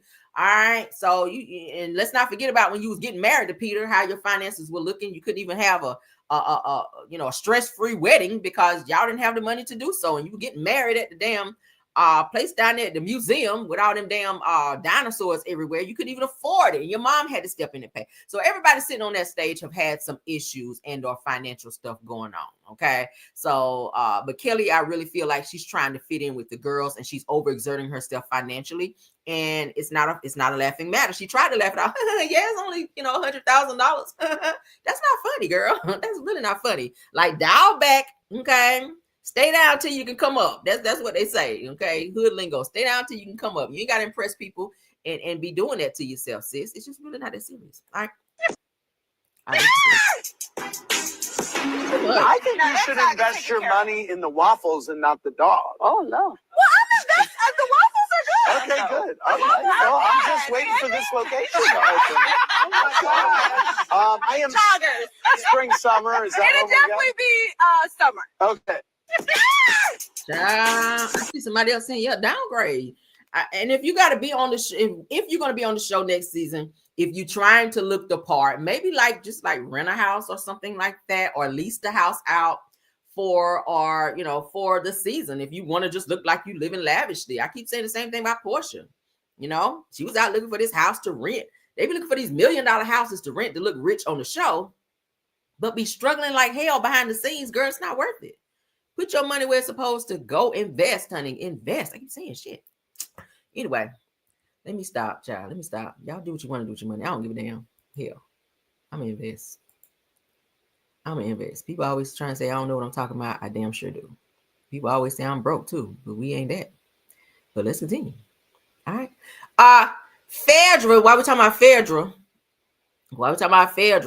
I know a whole lot about money. I can tell you a whole lot of ways to earn a coin, keep a coin, spend a coin, and flip that mug too. I know a lot about money. Okay. I sure the hell do. All right. So Phaedra Parks reacts to Dr. Heavenly's political ambitions. All right. Now she just sat here and said she about to be running for office. Yeah, invest and live off the dividends. Right, Tam C, tell them. Okay. Damn. So Phaedra looking like the Statue of Liberty. Not the Statue of Liberty. Damn. Say got to go now. Camera, thank you, Leslie Samuel, for being here, love. Okay. Thank you for being here. So it says that Heavenly's political ambition says if Donald Trump can become president, anything can happen. Let's hear what she had to say. All right, the girls are fighting. Shout out to you. Going to be campaigning with her. What are our thoughts on that? First reactions? I mean, it's not, my district, so I can't vote over there. And thank goodness I can't. Do you think that Dr. Heavenly will be able to galvanize supporters and potentially win this thing? I mean, who knows? I mean, politics is in such a strange place. I mean, Trump is president, so anything can happen at this point in life. So, I mean, if he has been elected twice, would you ever run for office? I definitely would. I love politics, but sometimes you're more affected on the fundraising side of it. So I've always been a huge fundraiser. Going to be campaigning. I caught that shade. Did y'all catch the shade? Y'all know when Phaedra is throwing shade, she try to keep it to where if you don't listen to her very closely, you won't catch the shade. Phaedra is very shady. Okay. Phaedra is very shady. She was, hey, what do you feel about the Dr. Heavenly running for campaign or having campaign? If Donald Trump could be president twice, then anything's possible. I caught that, Phaedra. And I gotta say, Phaedra, I absolutely agree. I'm not voting for Heavenly on anything. I don't give a damn. If Jesus stood beside me and tapped, said, Caramel, please vote for Heavenly. I'm gonna say, Lord, this one time I'm gonna have to say no. All right. Whatever you do, Lord, don't make me cripple or nothing this time. But this time, Lord, I'm gonna have to say no. I ain't fooling with Heavenly on no level. I just don't feel like you are a people person. I feel like you're rude as hell. I feel like you just no. I feel like this is attention based. I feel like you want to be in this position for reasons of knowing that one, your child is in a whole lot of trouble, and it would look good for you to be in a position of power so that you can help make some things go away behind the scenes. I think that's another reason. Okay. Yeah, your son is facing a very serious case about a police officer. We talked about that before, right? Yeah, before you had your people coming for me. I'm going to go ahead and say it. Yeah, you did. You had your people coming for me when I did that video, Heavenly. You want me talking about it, but you talk about everybody else. But anywho and anyway, we're gonna hear one more time what Phaedra had to say. Meeting with her. What are our thoughts on that? First reactions? I mean, it's not, my district, so I can't vote over there. And thank goodness I can't. Do you think that Dr. Heavenly will First piece of shade. Y'all heard it, okay? Thank God I can't vote over there. All right, that mean, bitch, if I was over there, I ain't voting for your ass. be able to galvanize supporters and potentially win this thing? I mean, who knows? I mean, politics is in such a strange place. I mean, shade. Did y'all catch that? Politics is such a strange place. That's shade number 2. Trump is president, so anything can happen at this point in life. Shade number 3. Y'all called it. So, I mean, if he has been elected twice, would you ever run for office? I definitely would. I love politics, but sometimes you're more effective on the fundraising side of it. So I've always been a huge fundraiser. Shade number 4. Now, if y'all remember when Phaedra was on Married to Medicine, they had that fundraiser, y'all remember, and they tried to say that Phaedra money wasn't good for it, and they tried to play in her face and say that she gave a check that didn't clear. She was like, bitch, all my checks clear. I have many jobs, okay? So get it right. Y'all ain't about to try to embarrass me on the show to say that I'm broke over here and I'm writing a damn check that didn't clear. That's what she let their ass know, okay? And she came back and showed where the damn thing was cashed. So shout out to Phaedra for clearing that up, because they tried to play in her face, and the person who was pushing that narrative the most was Heavenly. So that's why she don't see it for Heavenly, because Heavenly was the main one trying to play in her face and trying to embarrass the fuck out of her on Married to Medicine. And she be trying to think she running Married to Medicine now. Did y'all notice that? Heavenly feels like she is running Married to Medicine and that she's in charge of the hiring and the firing up over there. That's what she feels like. Oh, I can get this person on the show and I can make sure this person is never on the show again. Girl, who the fuck are you? Because it wasn't too long ago, that a few seasons ago, when your ass was chunky like your ass just sat down and ate 2 Whoppers with extra cheese on the bitch, running around and admiring the girls. You was admiring all the girls and hoping to be on the show and be recognized. And now that you on there and your gastric bypass done kicked in, you really feel like you that girl out here. But don't nobody really like you like that, Heavenly. Nobody really like you like that, including me, girl. I don't really like you, Heavenly. Ever since you came for my video, like, I don't fuck with you on any level. If I saw you in person, I would not speak to you. I would probably roll my eyes at you, all of that. And I don't even like to be that way in public, but I'll probably give you that type of energy. All right, so Phaedra reacts to Heavenly's political ambitions, all right? And says, hey, if Trump can become president, then anything could happen. So what do y'all think? Now, this says that Heavenly Kimes, known for her role on the reality show Married to Medicine, has announced her candidacy for Georgia State Representative in District 93. It says that the district includes parts of DeKalb County, such as Lithonia, Stone Mountain, and portions of Decatur and Stonecrest. All right. So she's asking for people to vote. I've seen other people. I saw Contessa going up there trying to support, I think, what's his name? Carlos King has shown his support for Heavenly as well, because he loved Heavenly because she was on his Messy Monday show over there talking shit about people, and he loved it, sitting back laughing. Even when Heavenly was throwing subliminals at Mel, he sat over there laughing like a little Chester cat. Thought it was so funny when Heavenly was throwing subliminals and tearing into Melody over there. Who else was it? Somebody else said, Marlo. Marlo was also helping campaign for her as well. And you also know that what's the child name? Quad is also going to be working with campaigning with Heavenly to help her get into office and get votes. So yeah, I'm aboard mission on that. I'm not voting for that child. Hell no. I ain't. So we got to talk about Phaedra one more time, then we're going to move on. I know y'all sick of Phaedra, but we got to get all this news out to you guys about Phaedra. So Phaedra Parks weighs in on Porsha Williams and Shamea Morton's friendship and says shocking revelations will be revealed during the Real Housewives of Atlanta reunions. Okay. I'll be watching to see what these revelations will be, honey, because I love a good revelation.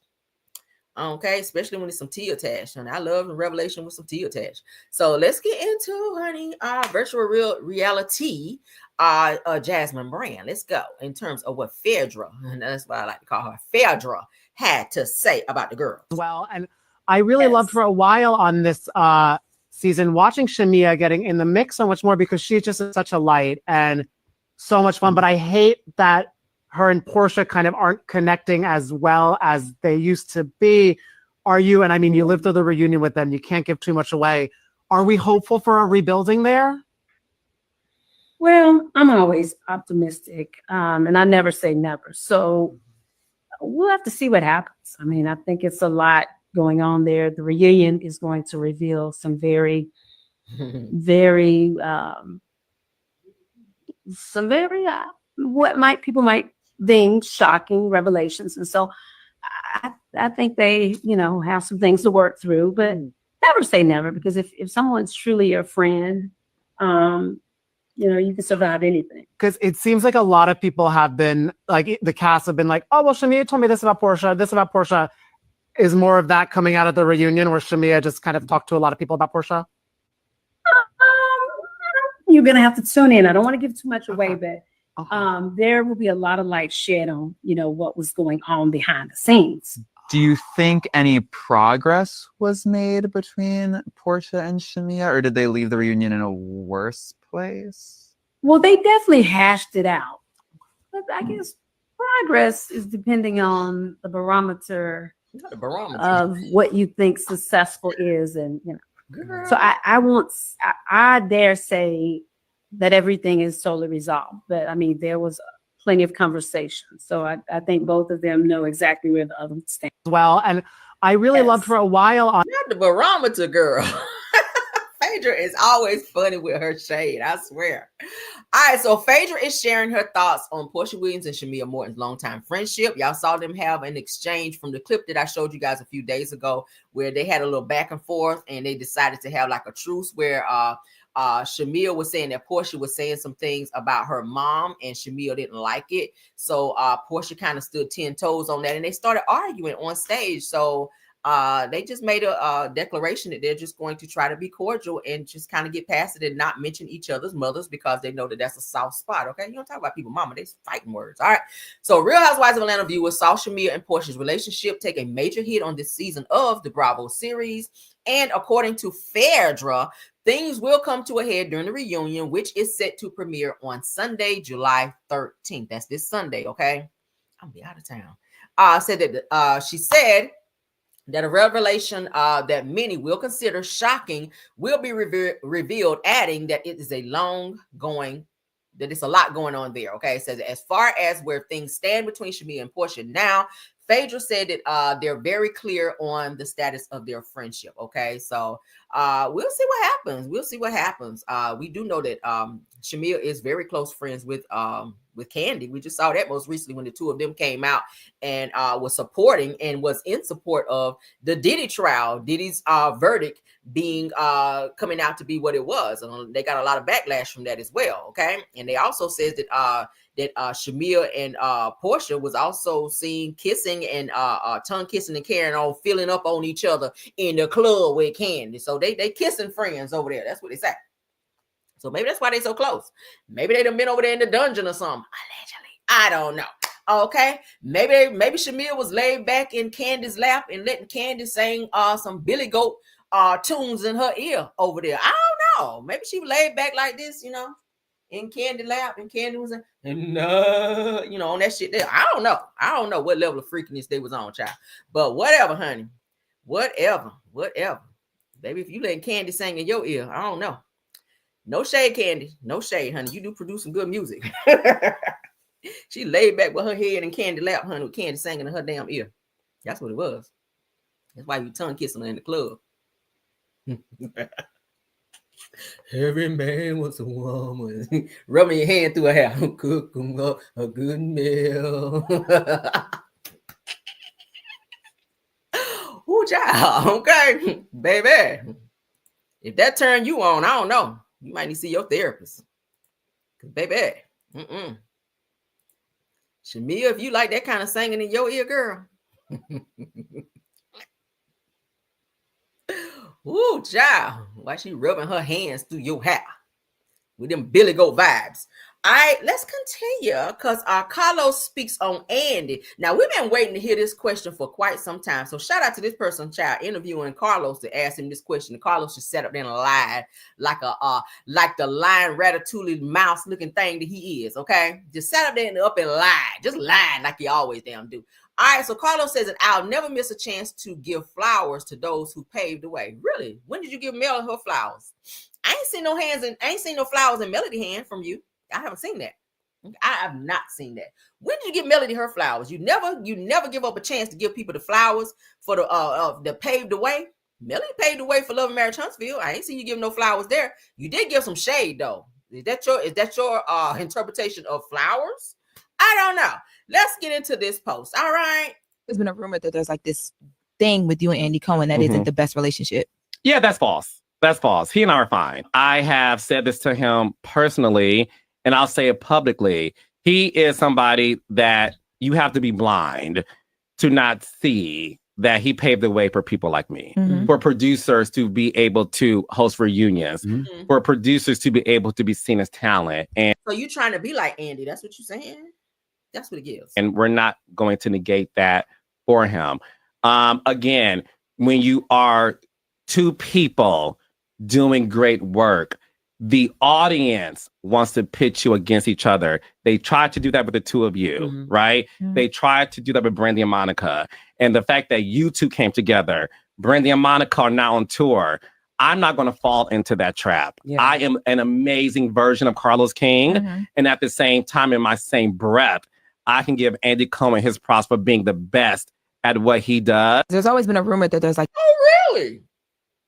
Because you had a whole lot of anger when they let you go over there on Bravo. I know you keep saying, I was not fired, I left. That's just the cleanup way to say, after your ass got let go. A lot of people say, I was not fired, I left. Yeah, you left after they fired you.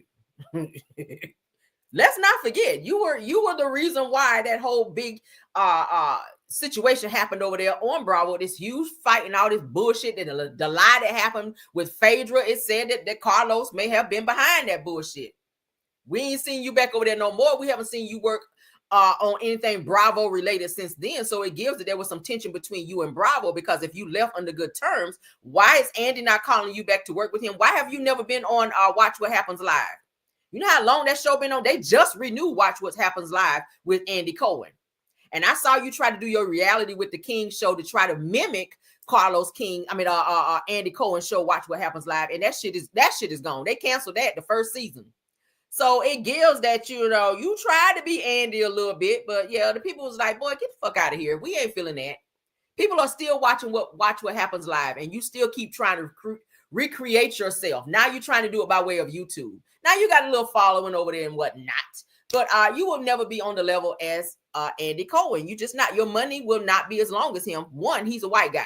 And they're going to always favor him over you. You're too messy, and you ruin your reputation in terms of how you feel about women and how you support, especially Black women, okay? How you do the women on your show. And you've had so many Black women come forward to expose you for how you treat them when they're working for you, okay?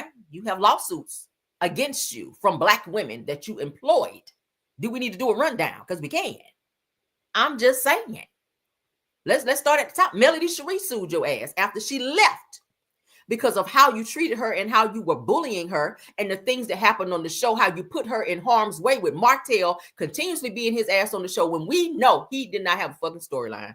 He harassed the fuck out of her season after season after season and used her as his storyline. And you guys put her in situations to where y'all set her up to film with him still. Y'all sat back in production, set up situations. Even when he popped up to the birthday party of of he and Melody's child, when he wasn't even supposed to be there. There was a whole restraining order where he was not supposed to be around her, but y'all set it up and saved a parking space for Martell to show up in that scene for ratings. Y'all put her in a situation where he was screaming in her face, screaming in Miss Van's face, like several situations. Let's say again, when they went to Texas, he was screaming in her face then. When they went to Vegas, same thing. He was trying to fight her. So you continue to put Black women in situations. Let's go on over to Bell Collective because the shit happened over there as well. Let's not forget about Latrice Rogers, where y'all production sat back and watched Cliff, her husband, run up in her face, call her a bitch on national television on your show, Bell Collective. Okay, that's spousal abuse, verbal abuse, and you guys sat back and applauded that for ratings. You didn't stop it. Let's move on over to Akeisha and the situation that happened in that situation where there was a fight, where her husband almost got into a physical altercation with someone else that you employed on your show. on Bell Collective, at which now Akeisha had to quit on your show when you invited her on there to ask her questions, when she had to let you know, bitch, nah, we ain't here to laugh and kiki and haha. I quit, bitch. I quit. And matter of fact, my attorney's getting ready to reach out to you, and you are no longer my boss, bitch.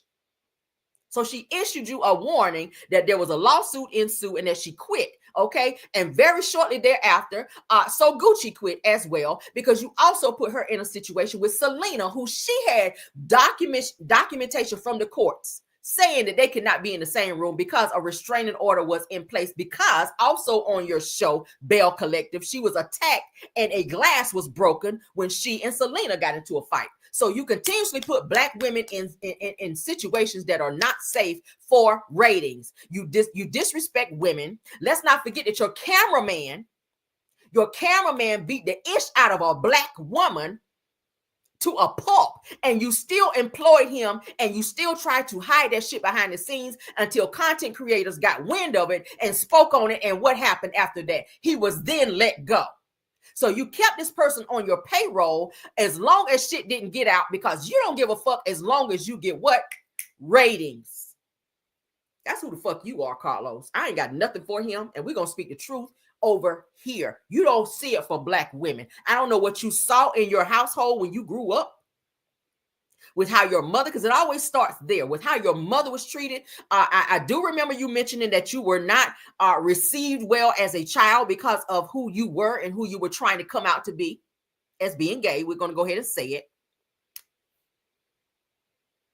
You saw your mother crying and not being treated fairly in terms of your father and how he treated her. So you grew up seeing Black women, the Black woman who was supposed to be respected the most in your life, which was your mother, not be treated so well. So you adopted that same attitude and used that as your platform in order to make a coin off of Black women being exposed, abused, and exploited on national television on the one network, which is supposed to be a non-tolerant when it comes to women being abused. The OWN network. The OWN network. This is happening on the OWN network. Bell Collective is on OWN. Love and Marriage Huntsville is on OWN. You have people like Marceau. Let's talk about it. Marceau, who talks shit to his wife and disrespect her on your network, and you use it as a ha-ha. Y'all think that shit funny. You promote it. You've had Marceau on your show, Reality with the King, to interview him and let him sit up and talk shit about Black women. You applauded Marceau for saying that he dated Tisha 1 month exclusively, which means the nigga was out here busting it wide open, balls deep, wherever he chose to be. And you applaud. Oh, see, really? You only dated her exclusively 1 month? Why would that garner an applause? You have no respect for Black women. Maybe because you want to be a Black woman. Are you growing all that hair on your beard so you could put it on your head and make a good old lace front out here and go ahead and come on out and be who you really want to be? You already got the voice. Was that a read? I don't know. You already got the voice for it. Annoying as fuck. Your voice is annoying. It gives that you want to be there. Maybe you hate Black women the way you do because you want to be one. That's usually the way it be. Most men who are aggressive towards women, it's something that they're hiding inside. They can't come out and be who they really are. So they hate the person who loved them the most. I'm going to say it again. Most men who are abusive and condone abuse, low-key want to be what they hate. That's a fact. A lot of men who are closeted men who want to come out and be who they are. Look at Diddy. Men like Diddy. Look at Martell. There have been rumors that Martell was seeing men in college. That had to come from somewhere. You didn't sue Tisha like you said you were going to do. So that let me know it might be something there, because you was on this I'm suing because you defamed my character. I ain't seen nothing, and that's public information. I ain't seen no lawsuit. I haven't seen nobody come out yet and say, oh, Martell launched a lawsuit against Tisha for saying that you was with a man. Tisha said that it was all over campus that Martell Hope allegedly was sleeping with men and seeing men in college. So where is this aggression coming from, where you want to just jump up and fight the mother of your child, a person that you was in love with, that you asked to marry on the same day that she fucking graduated college. You dropped down on one knee. You couldn't let her get away. So you loved the fuck out of her then. Or maybe you just needed her to be in your life because your shit won't go nowhere. So you become aggressive. And and Carlos sat back and condoned this bullshit and made millions of dollars probably. Because he won't paying them nothing but trinkets. But you sat back and made millions of dollars of sitting back watching black women be abused and exploited on the own network. Child, bye. Carlos, get the fuck out of here. I ain't got no more for him. I can go on and on, baby. I can go on and on. All right, let's continue. Miss Nikki Baby, let's talk about her because y'all know her baby daddy, LiAngelo Ball, up and played in her damn face. Played in her damn face now. Left her with 2 children. Miss Nikki Baby's youngest baby, I think, is not even 6 months old. Okay. She had 2 children with LiAngelo Ball, which is a basketball player from the NBA. All right. My son is on the game, guys. If y'all hear any noise in the background, that's him on the game talking shit. But anywho, y'all know he also turned around and married the girl that he left, Miss Nikki Baby, after she announced her pregnancy by him. So this nigga's total trash. So Miss Nikki Baby has now responded to this situation because with the situation between LiAngelo Ball and his girlfriend, slash wife now, because Rashida Nicole, Miss Nikki Baby, of course, her name was going to be brought into the picture because she was in this whole triangle with them. So she's now responded, said LiAngelo Ball, former NBA player and rapper, split from long-term girlfriend, Nikki Maduris, known as Miss Nikki Baby, who is also the mother of his 2 young children. Maduris, which is Nikki, publicly accused Ball of cheating and abandoning their family after learning that he had gotten another woman, Rashida Nicole, pregnant. Now, LiAngelo Ball filed for divorce from his wife, Rashida Nicole, just days after she announced their pregnancy. That's some niggas right there, okay? If there's ever been a nigga out here, girl, that's you. So the best Miss Nikki goes, she said in her stories, and I'm gonna read to you guys what she had to say, according to the Girls Are Fighting, says the best revenge is none. Says time exposes, karma corrects, and God humbles. Come on. That's a good read. Says that you don't have to match energy. You don't have to prove a point. Says that life has a way of revealing truth without your help. Said let people talk, let them doubt, let them walk away. Your growth will do the explaining. I like that. She's a child. Says that they focus on your lane, stay focused on your lane, protect your peace, elevate in silence, because the most powerful move that you can make is choosing healing over hate and purpose over pettiness. I love it. Says that let them watch, let them wonder, and when they realize what they lost, it'll be too late. You didn't get even, you got better. I like that. I like that. Because she didn't have to sit up here and keep fighting. Now, in the beginning, she was fighting, and that was from hurt. She was hurt, obviously. She just had a baby. She's still emotional. Okay, postpartum and all that other stuff wrapped up in her emotions. She's, a new mother. She just had a baby. And for him to walk away and leave her high and dry with 2 kids, that's a lie. When she thought that they were building a family and they were, going towards being married, and then he turns around and married a side chick that he cheated on her with and knocked her up, that had to hurt really bad. And it was done publicly. Mind you, he's an NBA player. So all this shit was, out there for everybody to see. And she's just out here before all this came out. She was bigging him up about him being her man. They expecting another baby. And then to hear that he done got somebody else pregnant. And then he done left her to be with this other person and then done married her. Like the nigga was doing too much. So shout out to Nikki Baby for, realizing her piece and not allowing this situation to break her and giving her affirmation in her stories to let people know, hey, I ain't got to sit up here and fight with this nigga and tell all my business and expose him like that. Child, time has a way of exposing people and putting it out there for you to see. And the same person that sat back laughing, Miss Rashida Nicole, and I said it yesterday, you laughed at Miss Nikki Baby and you threw that little car that he, that little G-Wagon in her face, in Nikki's face, to make it seem like LiAngelo loved you more than he loved her, only for your ass to be found out only for your ass to find out later on that he was going to do you the same way. So yeah, you got a G-Wagon, but you left abandoned just like Miss Nikki Baby. I mean, he's a problem, okay? Obviously, he's the problem. He's a fuck nigga out here, and you guys fell for the bullshit in him, and the fact that he, you know, that the same, obviously his mouthpiece is really good. He could talk that shit to you guys, and y'all love it, and y'all, you know, you fool with him, and you allow him to play in your face, and he done knocked you up, and now you stuck with a damn baby. Great for you, because you probably gonna get some good child support out of the deal, but you're gonna be like Brandy and Wanya, you're gonna be brokenhearted out this bitch. Okay, brokenhearted and lonely, honey. That's what the song say, honey. Brokenhearted. Y'all remember the song? All right, but let's move on, child. Trash. He's trash. Okay, trash. Let's get into some Katt Williams news. All right, we got done. Yeah, child. Go. Oh my God. Okay. He trash. He is trash. A whole box of glad bags. He trash. All right. So Katt Williams opens up about the aftermath of his viral Club Shay Shay interview. Y'all know he sat on Club Shay Shay, baby, and he told it all. He even called out some celebrity child.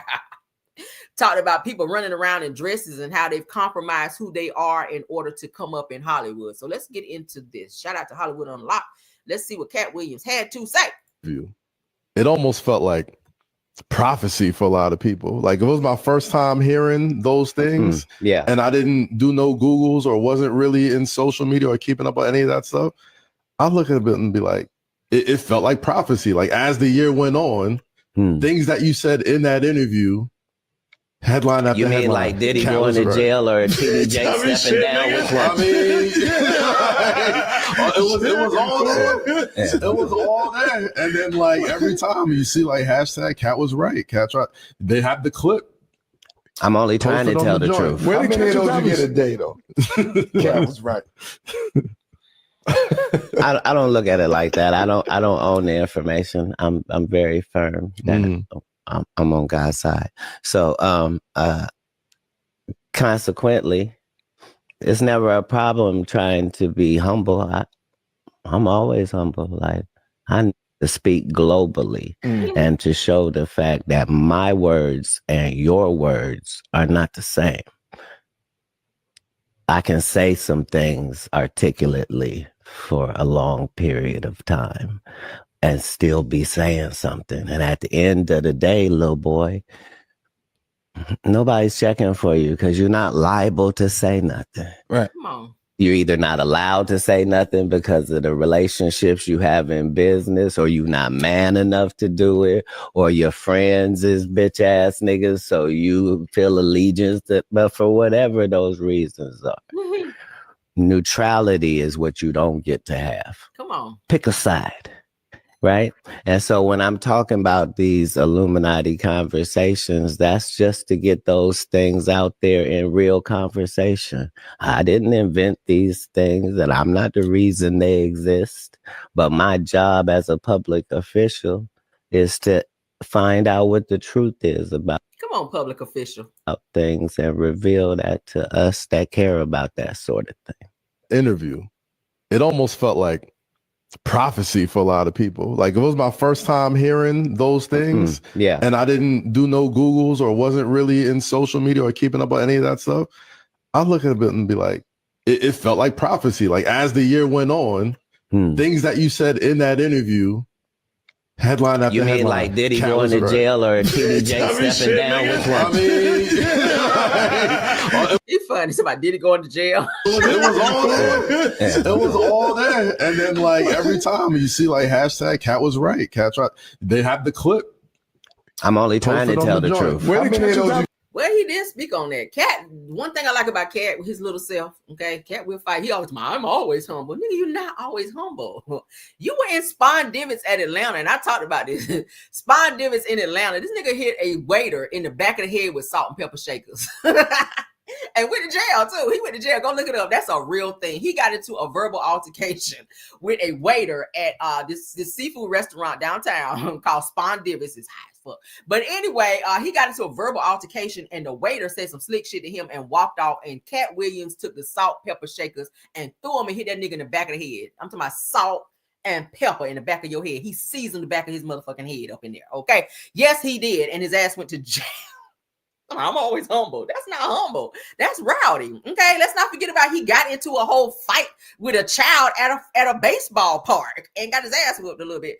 But yeah, so you're not always humble. You do find yourself in some very, very, aggressive situations.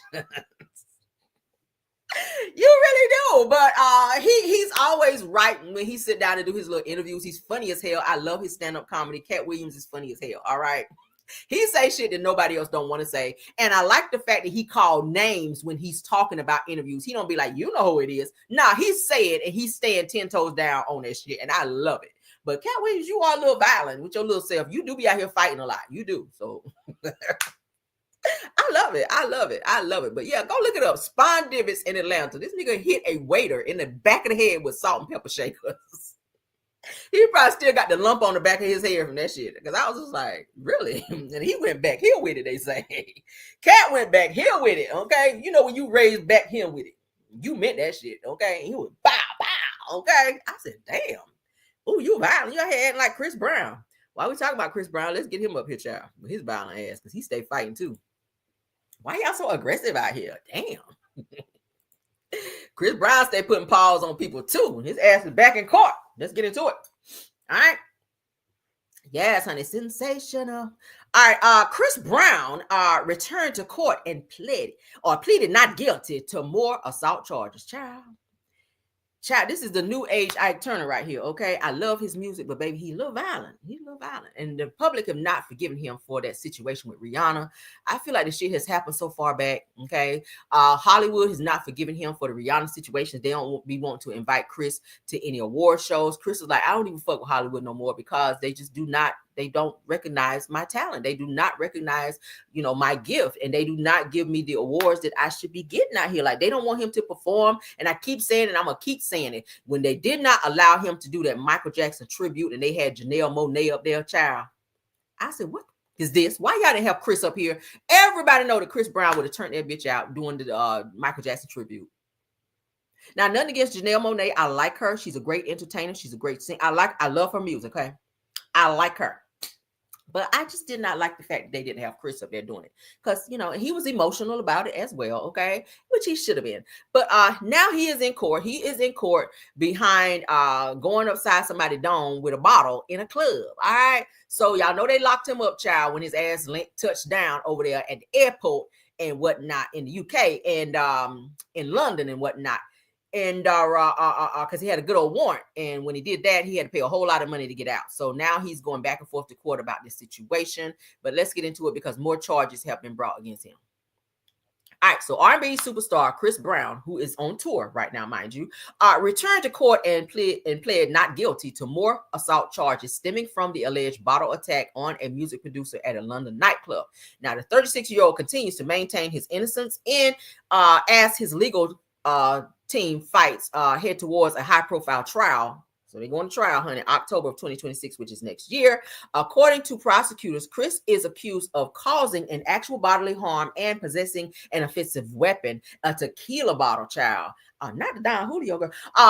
During what they're calling an unprovoked incident at Tape nightclub in Soho back in February of 2023. On the 19th to be exact. Now that's in addition to a previously filed more serious charge of attempting to cause grievous bodily harm, which he also denies. Now it says that it was reported that Chris showed up looking calm but focused, offering. That don't make no sense. It was reported that Chris showed up looking calm but focused, says that offering a quick wave of putting his hand over his chest as he walked in. Okay, he's like, Lord, help me to get out of this. All right, so about 20 diehard fans showed up to support him, holding space in the public gallery and shouting, "We love you, Chris," all right, as he exited the courtroom. So he still have a legion of fans that love him. He's still packing out arenas on his tour, so people still see it for Chris. I mean, how can you not like him? It's like he is violent, but when you look over here, it's like he's just so damn good at what he does, you just cannot stop supporting. You just can't. You can't. And I said, damn, yeah, he did go upside somebody's head with a bottle. He did do what he did to Rihanna that was fucked up, but she did reach over there and slap the shit out of him. With every reaction is a reaction. And I'm not making any excuse for him and what he did, because he should not have put his hands on her, but she should not have done it as well. Okay. Like you slap somebody like that in the face, they're gonna come back with 5 across yours. So he definitely needs to get some help for his violent tendencies. But on the flip side, the nigga is talented in so many ways. He can sing, rap, act, write, dance. Like, damn, what can he not do? You feel me? It's hard not to like Chris Brown, but he does have a problem, and he does need to get some help regarding that if he's not doing that already. Okay, period. All right, and he fine. He cute. I like a little tattoo or two. Not his facial tattoos. I'm not into the facial tattoos, but Chris Brown is fine as fuck. You got to just give it to him. All right. I've been a fan since he first came out, and I will forever be a fan of Chris Brown. How can you not like it? Anything he put out? I like it. I like it. Okay, keep doing what you're doing, Chris. Minus the fighting, though. All right. Okay. How much more we got? All right. All right, so I'm going to move that to pop in because I got to get off here, y'all. Oh my God, my show has gone a little bit over more than I wanted it to. All right, let's get into this next one. Got to talk about Cresan because they told me not to, because y'all know I'm insubordinate. Yeah, I'm on that kind of time. All right, moving on to some Cresan news. Okay, got to talk about her because they told me not to. All right, so shout out to what is it? Exotic Lounge. Okay. Now they are talking about, you guys remember I showed you guys the video where Cresan's baby, Cresan Jr. was seen in a smoker's lounge, and people were firing up in said lounge while the baby was there late at night. As you guys can see, he is in this stroller, Cresan Jr. And people are, it said it is, the place is saying, there's a sign on the front door saying it's 21 and over. So why the baby was in there in a stroller where people were around him smoking and carrying on with loud music and stuff playing is beyond me. So this person, Laz Diana, okay, came out to tell what happened, and several people said that they've already contacted CPS on Cresan, but she does not have a permanent place to stay, so it makes it hard for CPS to serve her. Okay, so this is what's being said. All right, so this person, and bear with me because child, their spelling and pronunciation is very much so off, but I'm gonna use my good reading skills to get through it. All right, so they said that this is sad as F. All right, now I was there, said that they deleted my comment because it whatever it says. Now Sky is the girl that you guys see here with a Bob Marley shirt on. This is Sky. Okay, did go live with Junior sitting in the same place that she parked the stroller and put the brakes, or put the brakes on it. Says it didn't move for hours. So the baby was just sitting there for hours holding this damn bottle. He's about to be two years old, mind you, still sucking the bottle with the handlebars on the side. Said the Sky rolled up and sparked up and made a promotional video. They smoked out the red hookah sitting out by that table. Said that now saw it all with my own eyes. So this person saying that they saw all of this with their own eyes, where everybody was smoking and drinking around this baby who was supposed to be home late at night. Says while Rock, meaning Cresan Rock, was outside walking around, came back in and said that she also smoked and believe what y'all want to. Said that Cresan was allowing other people to smoke around her baby, and she came in and was smoking too while the baby was sitting in the stroller for hours with all this smoke around the baby. Loud music too. Says that Junior can't get out. Junior can't get out of. And did he even try to stand up? This is what this person is saying. Says that she knows that he cannot walk, and I own my own dispensary. Says that I would never take my 13-month-old daughter in there to hang out, to be there, especially not any place that's 21 and up. Said that she left him because she knows that he cannot fend for himself. Says that get a new idol because this is not an idol. Meaning Cresan's telling the people get a new idol because she is not it. Okay. Says it's seriously sad. Even when someone say anything to her, said that he's fine. That don't make no sense. That he has his bottle. So it says that whenever someone says something to Cresan about what she's doing as related to Cresan Jr., she always says, oh, he's fine. He got his bottle. Okay. Something he don't supposed to have. Now it says that seriously, my 13-month-old is standing and trying to walk and crawl. Says simple crawling, and that don't make no sense. Says, and this child did nothing but kick his legs. So you're talking about Cresan's baby. and sway his arms. Said that she has to have some sort of mental disorder for her to not sit here and see something wrong with her son. Said that she has him out here late at night and she shouldn't have been in no dispensary. Says stop condoning child abuse. All right. So this is what this person is saying that they saw at this certain dispensary where Cresan had her baby. As you guys can see, the baby is there late at night. As you can see in the background, it's dark. Now, just the other day or the other night, there were pictures and videos that I shared also that Cresan Jr. was seen in this same stroller on the beach up by the waves, unattended, where Cresan, you could hear Cresan in the background on whatever video, whoever was videoing, but there was no one over by the baby. She had like some blanket over the baby who was in the stroller at the time, but it was said that the baby was out till 3 o'clock in the morning on the beach.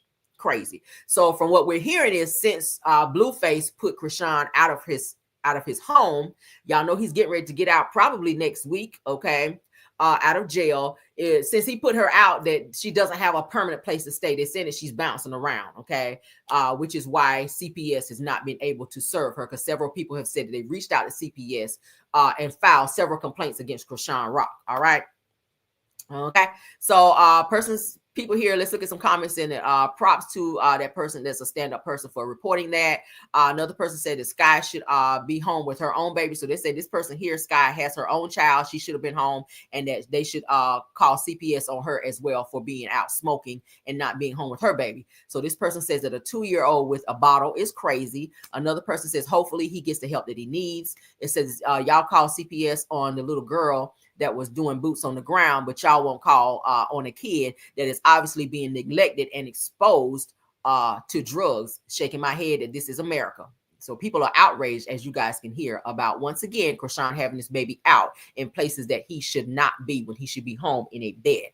Says that Cresan clearly has a mental disorder to neglect her child like that. Another person says that I feel like she can't or she don't care for Junior because he isn't Blue's baby. Said and looks so much like Ronnie. All right, they say when CPS needs to save a child, they don't. But when a child is fine, they take them away. Shaking my head, they said that this child deserves the correct attention in every aspect of his life. I don't understand how she still has custody and then continues to say, on God, my son is good. All right. Another person says, if you don't look on the videos, that some of them attendees didn't look happy. Says completely agree. However, sirs, please go back to grade 1. Reading this shit was hard ASF. Yeah, that part I agree with. All right, please, they tell him to go back to first grade because your writing skills are not good. A person said that Cresan can't sit her ass down somewhere. That's why she always out late with the baby and just out. Period. Said that she needs to focus on his needs instead of her own. Said it is sad that he's eventually going to get taken from her. But I hope that she straightens up before it's too late, because one thing I can say is that he does love his mom. He does love her. Okay, he's always kissing on her and, you know, he interacts with her. He loves his mom, but obviously she's still not ready to settle down and be a mom because she does have him in very questionable places. Okay. All right. So that's it on that. Let's get into, okay. So this is my last topic because I got to get out of here. Seriously. All right. So let's get into, we just talked about this person the other day. So we got to talk about this, because he is exposing some girl that he, Dr. Umar. I don't talk about him a lot, but we just talked about his daughter. They're saying that his daughter was unalived, that she was pow-powed in some trap house the other day. I have not heard any updates on that, but Dr. Umar should be talking about that. But he chose to go live and talk about and blast some woman that he was dealing with, and he's accusing her of stealing some bank information and discussing his mother's health. Said the queen of, he calling her the queen of fishy wop. We got to say it that way. Said the three throat goat sessions turned into a 2.5-year relationship with a marriage, love, and masturbation with an M. Let's get into it, child. Because you got time to be reading down some woman that you dealt with, but you still have not talked about your daughter, who everybody says was unalive in a trap house somewhere. Weird. Let's get into Dr. Umar. A Stacks, Siobhan Stone, Lene Stacks, Throat Goat, Hood Rat, Jump Off, Fishy Coochie, the queen of Fishy Coochie. I believe she may have taken information regarding the bank account of FDMG and my personal. I discussed this with the attorneys. The attorneys told me that it would be in my advantage if Siobhan Stone, Throat Goat, or Pastor Bussy tries to access my personal account or the school's account, because that is a federal crime. I saw her privately 3 times inside of the same Philadelphia hotel after hours for no more than 2 or 3 hours. Lene Stacks. This young lady told me that she would not mind coming to care for my mother.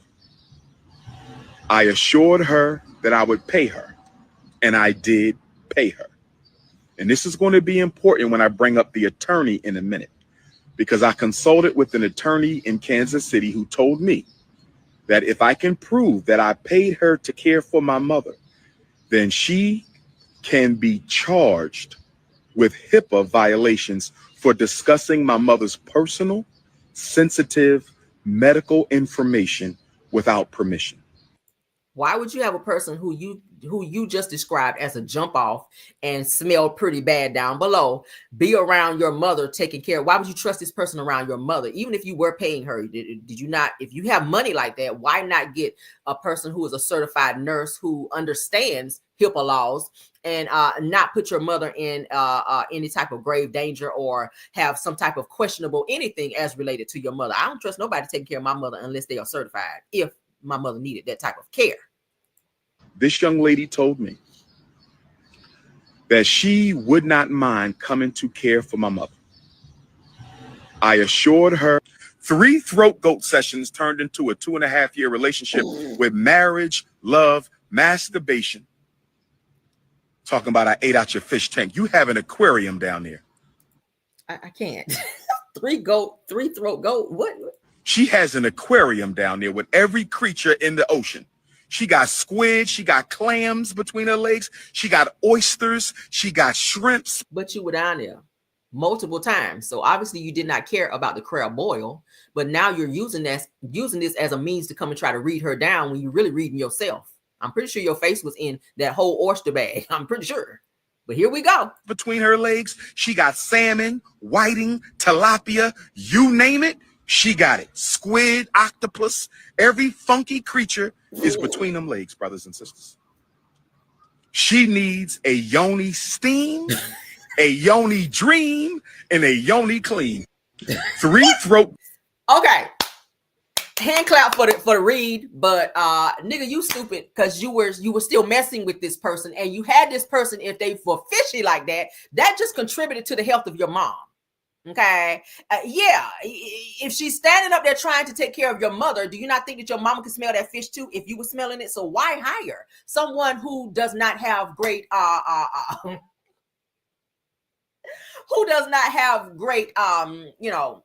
cleaning their body up, so to speak, to be around your mother, even if you were paying her? Why not give her that money to go and get herself checked out at a doctor or with a doctor? Okay. Weird. Goat sessions turned into a 2.5. Weird. So let's get into this. Siobhan, this is the girl. Siobhan Philly phone. All right. So there's a message that says that I miss you. Save me a hug.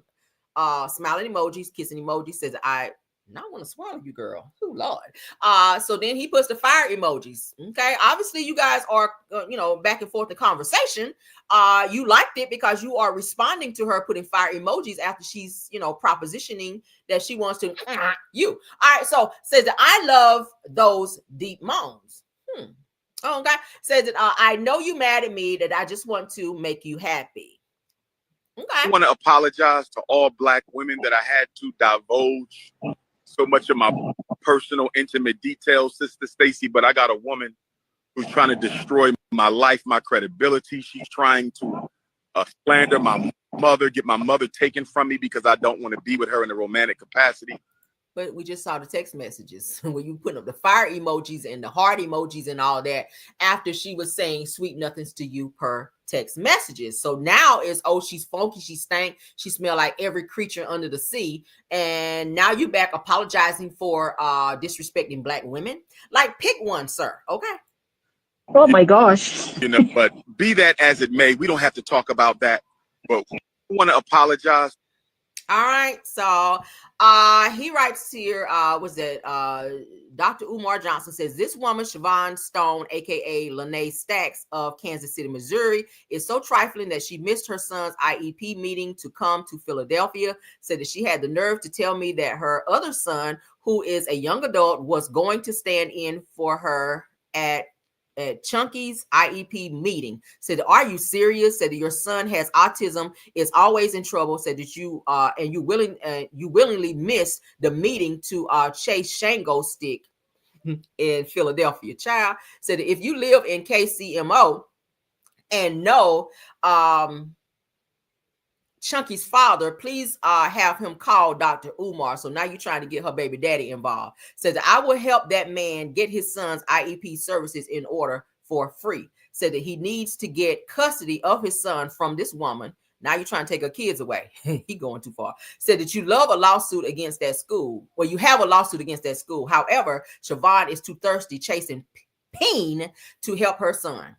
But you participated in that because you were messing with her. You didn't have a problem with all of that when she was giving you all of those sexual needs that you were asking her for. So now that you've fallen out with her, it's, oh, let me destroy her life completely and tell everybody that she stank and that she's a bad mother, and let me call her baby daddy and have her baby daddy take her kids away.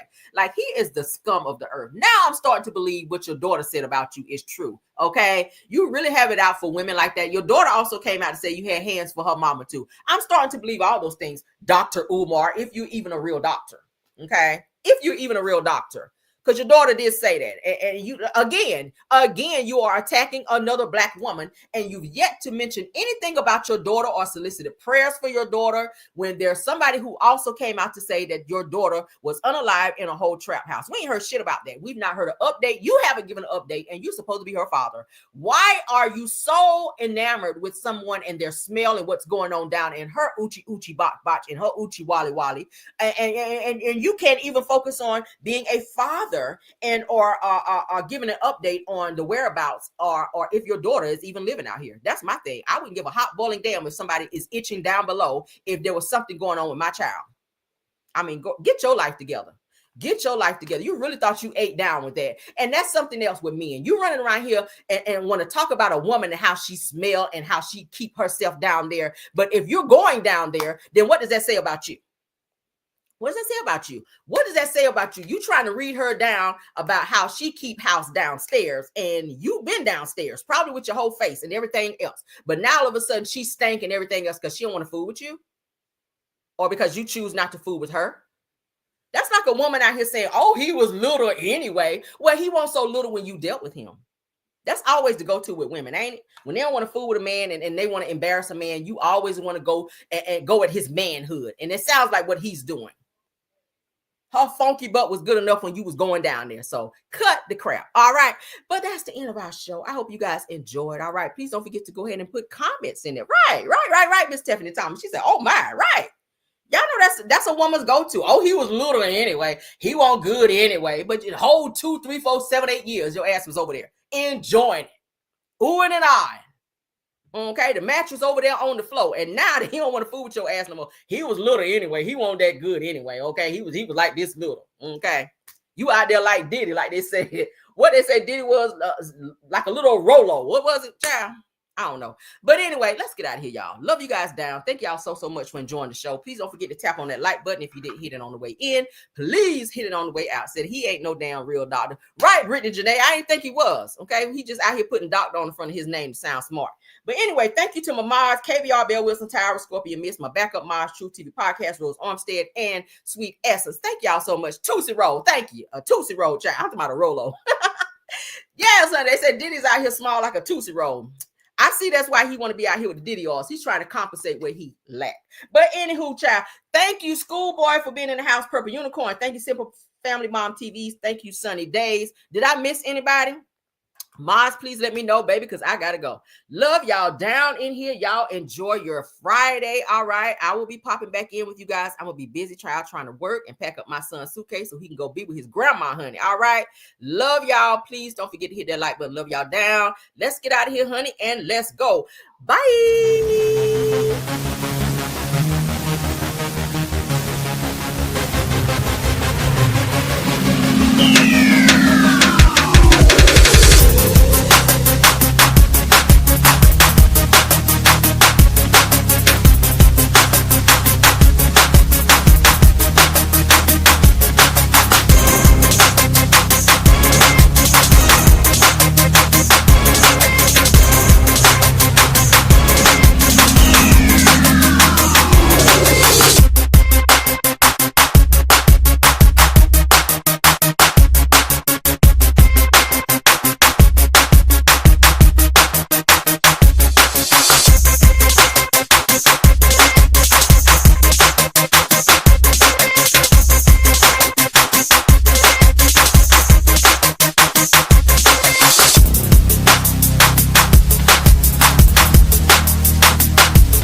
Even when you feel slow, you can still go.